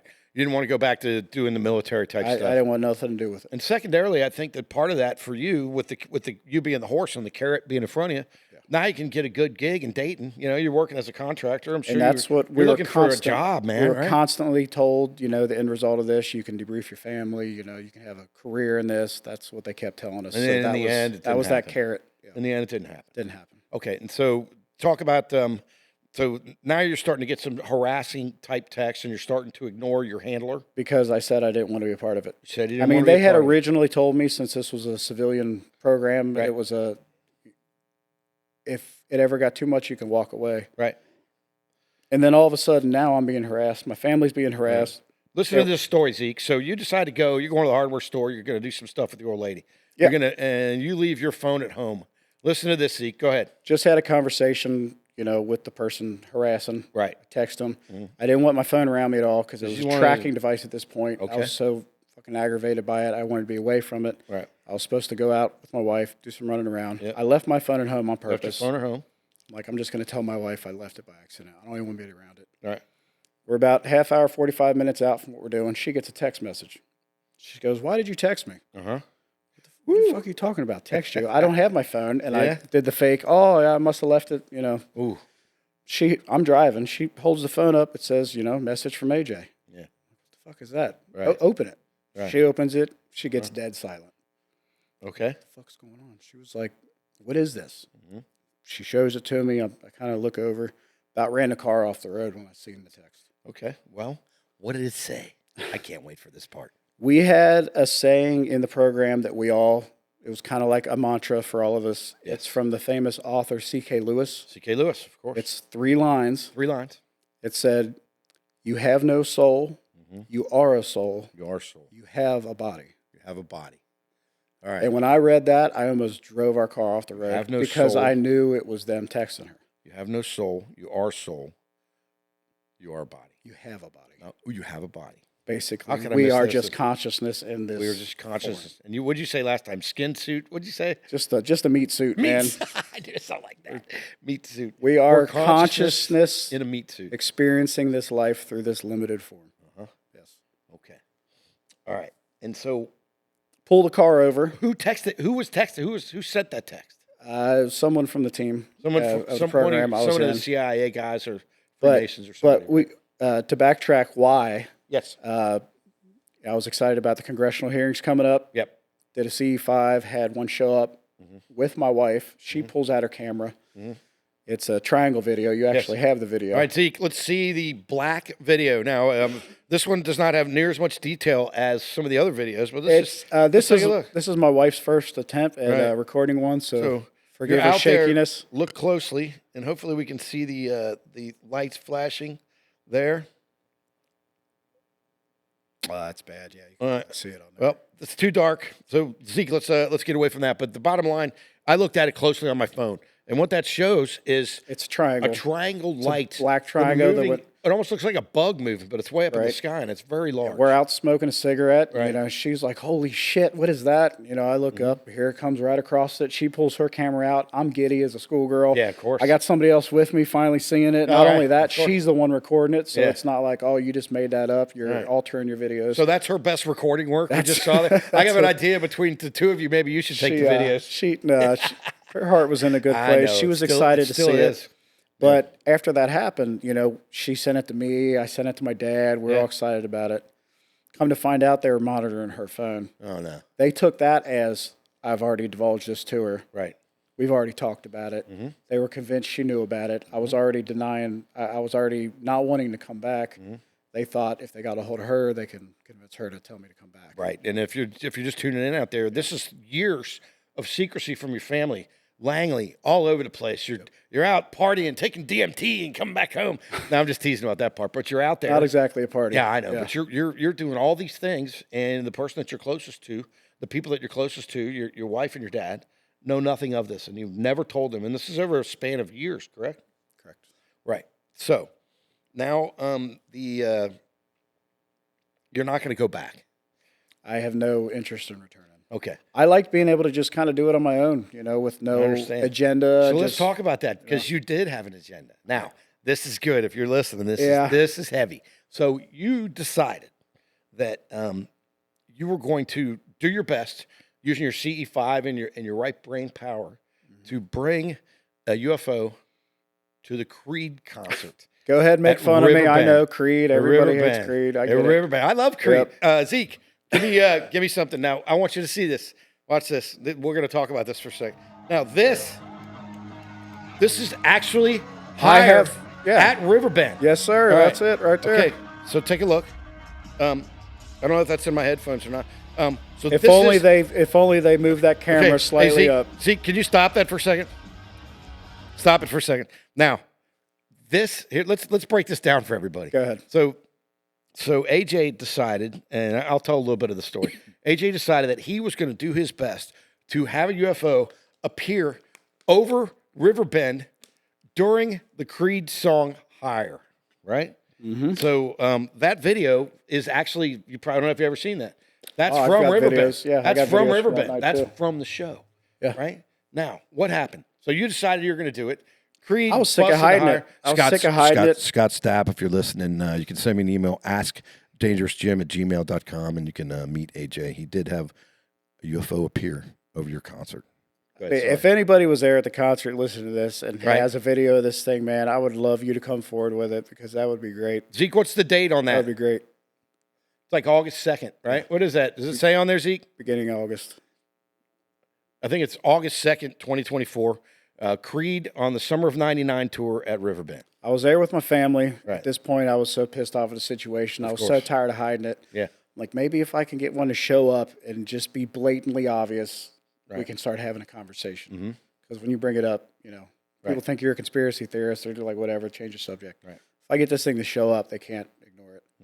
So for a couple of days before that, I started putting through my, my intent as part of the program. You're sharing the location of Riverbend. Sharing the location, and kind of had a signal when I wanted them to show up, specifically above higher, because that's, Of course. I love that song. My dad loves that song. I'm there, by the way, with my mom, dad, and wife. Right. This is going to be the big moment, man. Right. Yeah. So the song comes on all of a sudden. Give me that, Zeke, but just play it softly, please. Soft. Right at the end of the song, as it's finished. Okay, here we are. There you go. Now we're at the concert. Are you sitting in the seats or are you in the lawn? No, I'm in the lawn. You're in the lawn. Over to the left. This is the actual moment. This is the moment. Right? Yep. Okay, so I start feeling the vibrations in it. Right now, this is the beginning of the song. Correct. But it was towards the end of the song is when it actually happened. Okay. Start feeling the vibrations I usually do when I feel them coming. A physical vibration. Look up right above the stage. Yep. Right above what you're looking at right now. Right. Yellowish white orb. A yellowish white standing in place. It immediately shoots off, streaks across the sky. My mom, dad, wife, everybody's pointing up. Did you see that? Did you see that? I'm thinking, holy shit, I can't believe I got this thing to show up in front of all of these people. I've never attempted it in a public place, especially not around this many people, this much distraction. So look at this. This is the real thing, right? That's the real thing. The actual concert. That's the actual concert. So you're just, and now when the song came, you obviously were looking expectantly towards the sky. Obviously. Right? You can turn that off, Zeke.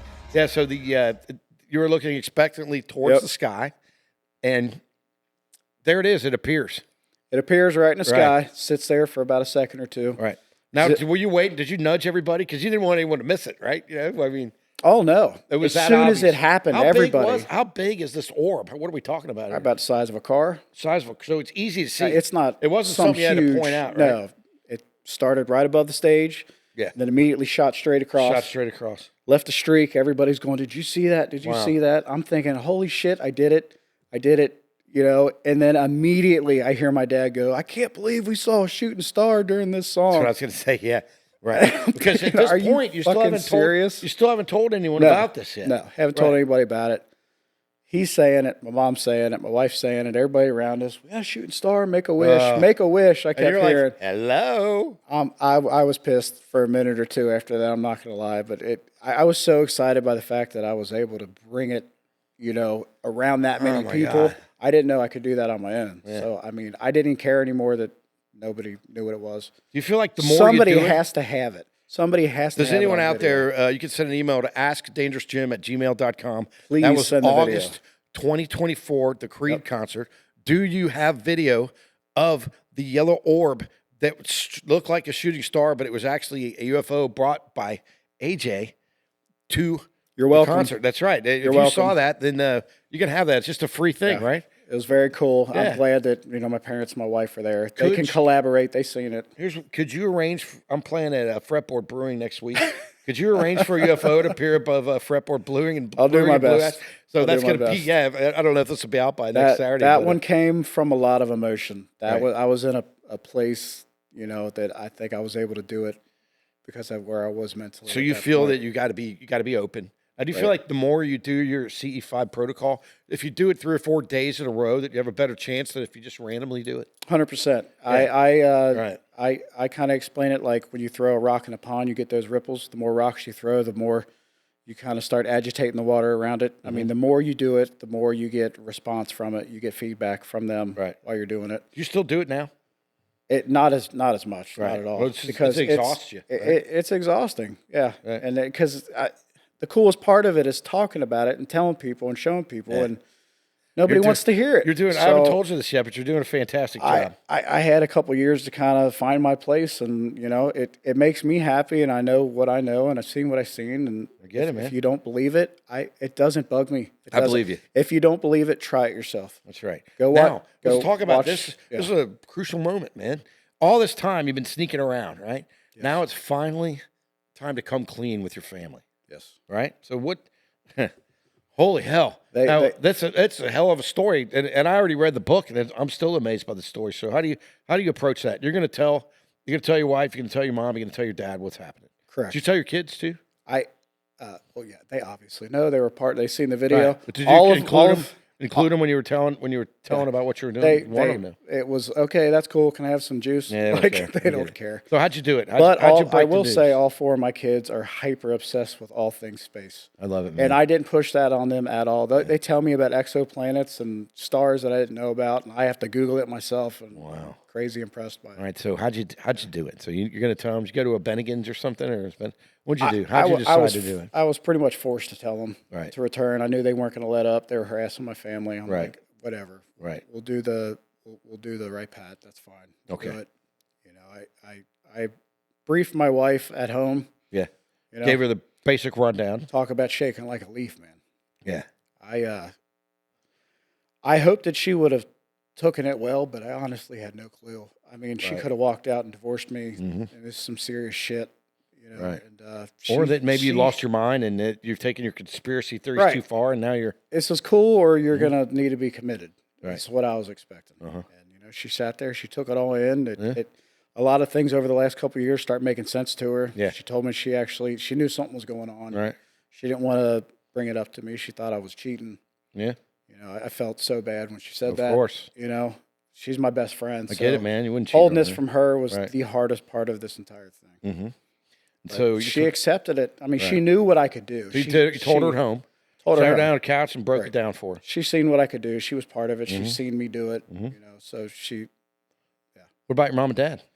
That was the different story. Well, let's hear it. Me and my wife are very close and watch a lot of same documentaries. We got the same interests. She's just as into this as I am, which made it twice as hard not to say anything because she would have thought it was cool. Yeah, man, of course.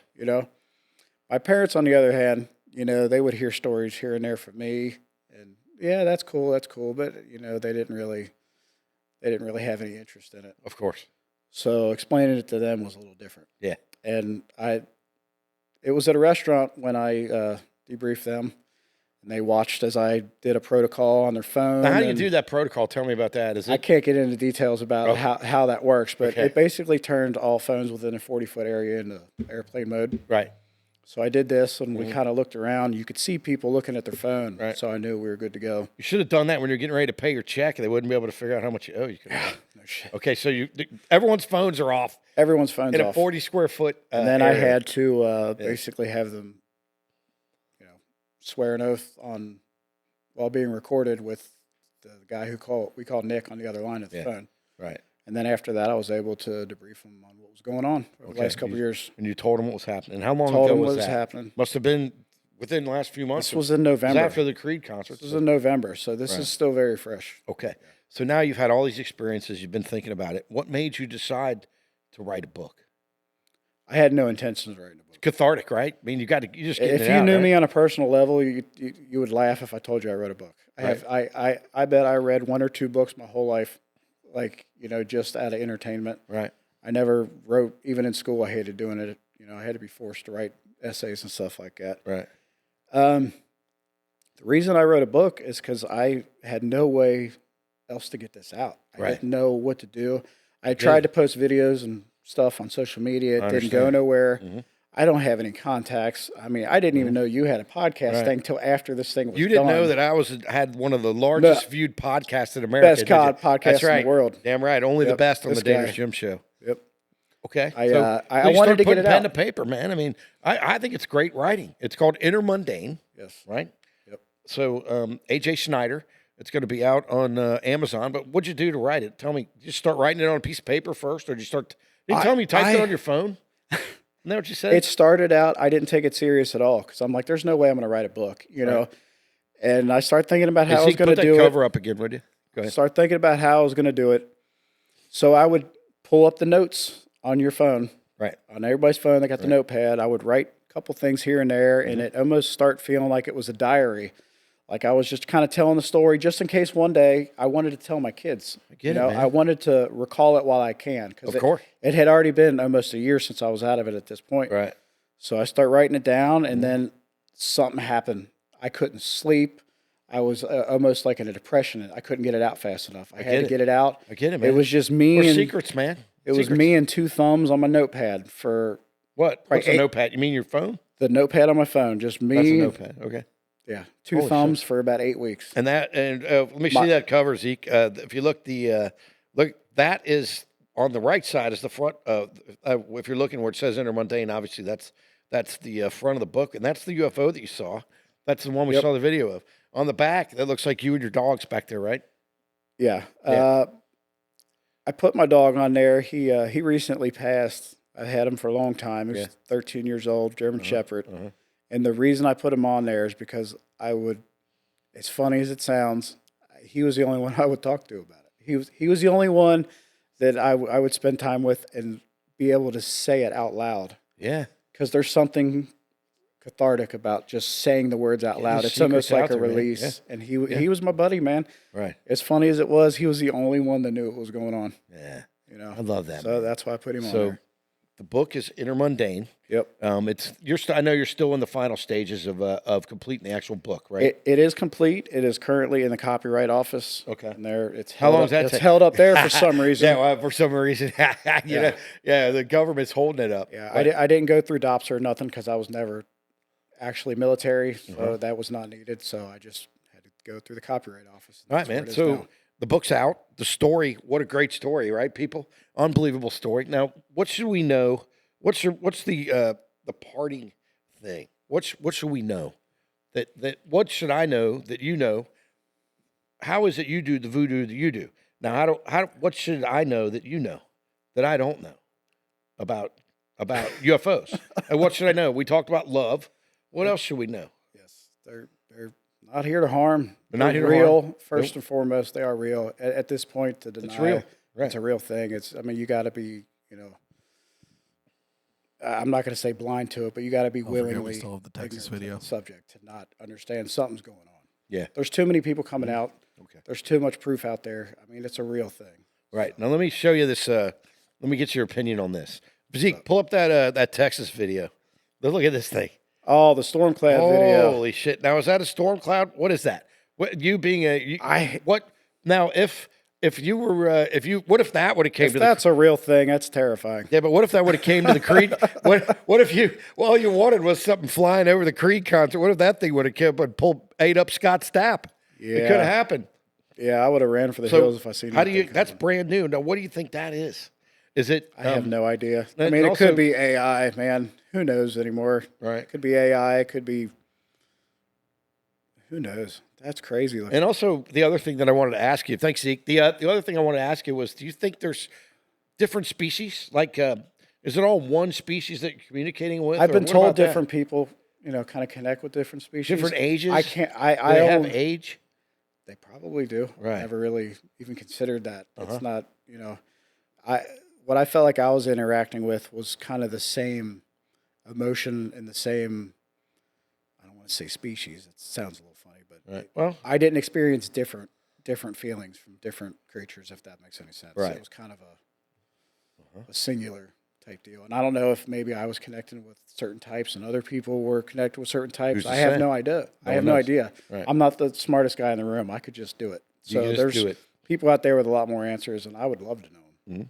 I'd love to know more about what we're doing. right. I get it, man. So what's next for you? Book's coming out. What are you going to do now? Are you going to, obviously, this is one of your first shows you appeared on. I'm sure This there'll is be the a first lot more. time I've publicly talked about this. So far, do you think I'm the best interviewer you've ever done an interview with? Oh, You number gotta one. be the best, right? Number one. Yeah, right. But on a personal level, I think it's fantastic what you've done. I appreciate it. And I believe every word of what you're saying. And I think it's fantastic that you've turned and you're still mellow. You're cool. You haven't lost your mind through all this, and you turned it into a really, really good. If you're listening out there, you want to get Intermundane, because by AJ Schneider, because it's a really good read. It really is. I didn't know what to expect. I appreciate I said that. I was going to have you on the show, so you say, "Cool, I'm going to send me the book." Because I was going to read the book and say, "Man, I don't know. I didn't believe you. I want to read it." And it's very well written. Got a lot of work into it. Very, yeah. I mean, I'm sure that you've did many revisions on it in order to tell the story. But Well, my wife has done more revisions on it, trying to make it make sense to people. Well, get the grammar Because together. getting and it all that. out was just it was just get it out. I couldn't get it out fast enough. I kind get of it, thing. man. And do As you soon as feel the thoughts better came in. now that all the secrets are out in the light? Do you feel better? I do, and I don't. It's a little. Why don't you? It's just nerve wracking, man. For the past You're couple nervous. You're nervous about the course. reception. Of course. Okay, but it's Like truth, I said, it's truth if for people don't believe it, I'm not here to prove it to anybody. My main intention to writing this book wasn't to get attention from the public. Right. If I could have gotten away with not doing the book at all, I would have. I understand. I hate this. Emotionally, This is- had to do it. Socially, this is not my version of fun being out. And I wrote this book for the people that are currently in it, Yeah, the programs, the people that were in the programs Right. that feel like they can't talk about this. They need to come out and tell people about this. Not even to Congress, because Congress is a flawed filter system. yes, Come out to reporters, come out to podcasters. right. Just make others that were involved feel comfortable enough to do it, because we don't need permission to do this. We don't need permission to make Doesn't contact. have to be a government thing. It does not. It is, everyone can do it. Right. Everyone can do it, Right. and they just have to take the time to learn how to do it. It's that easy. It's not some mystical, weird, you have to be special. Anybody can do it with enough time. Right. And I want everyone to know that. Yeah. Comfortable. You can do it out there. I want to try to Everybody do it, can man. I mean, I want to do Try it. it. Try it. Thank you so much for coming, man. I really What appreciate a you fantastic having me. interview. I know we only touched on parts of your book, but it's a great book. It's called Intermundane. AJ Schneider. It soon will be on Amazon and in all other places. Make sure you go out and buy it. AJ, again, thank you. Thank you to Zeke, my producer. Appreciate you and what you're doing back there. Thank you to his wife, Tiffany, who decorated the set. She picked out this plant. And this is the Dangerous Jim Show. Thanks for being with us today. Any questions about this, you can send me an email at askdangerousjim@gmail.com. askdangerousjim@gmail.com. Thanks again, man. Thanks for having me, Jim.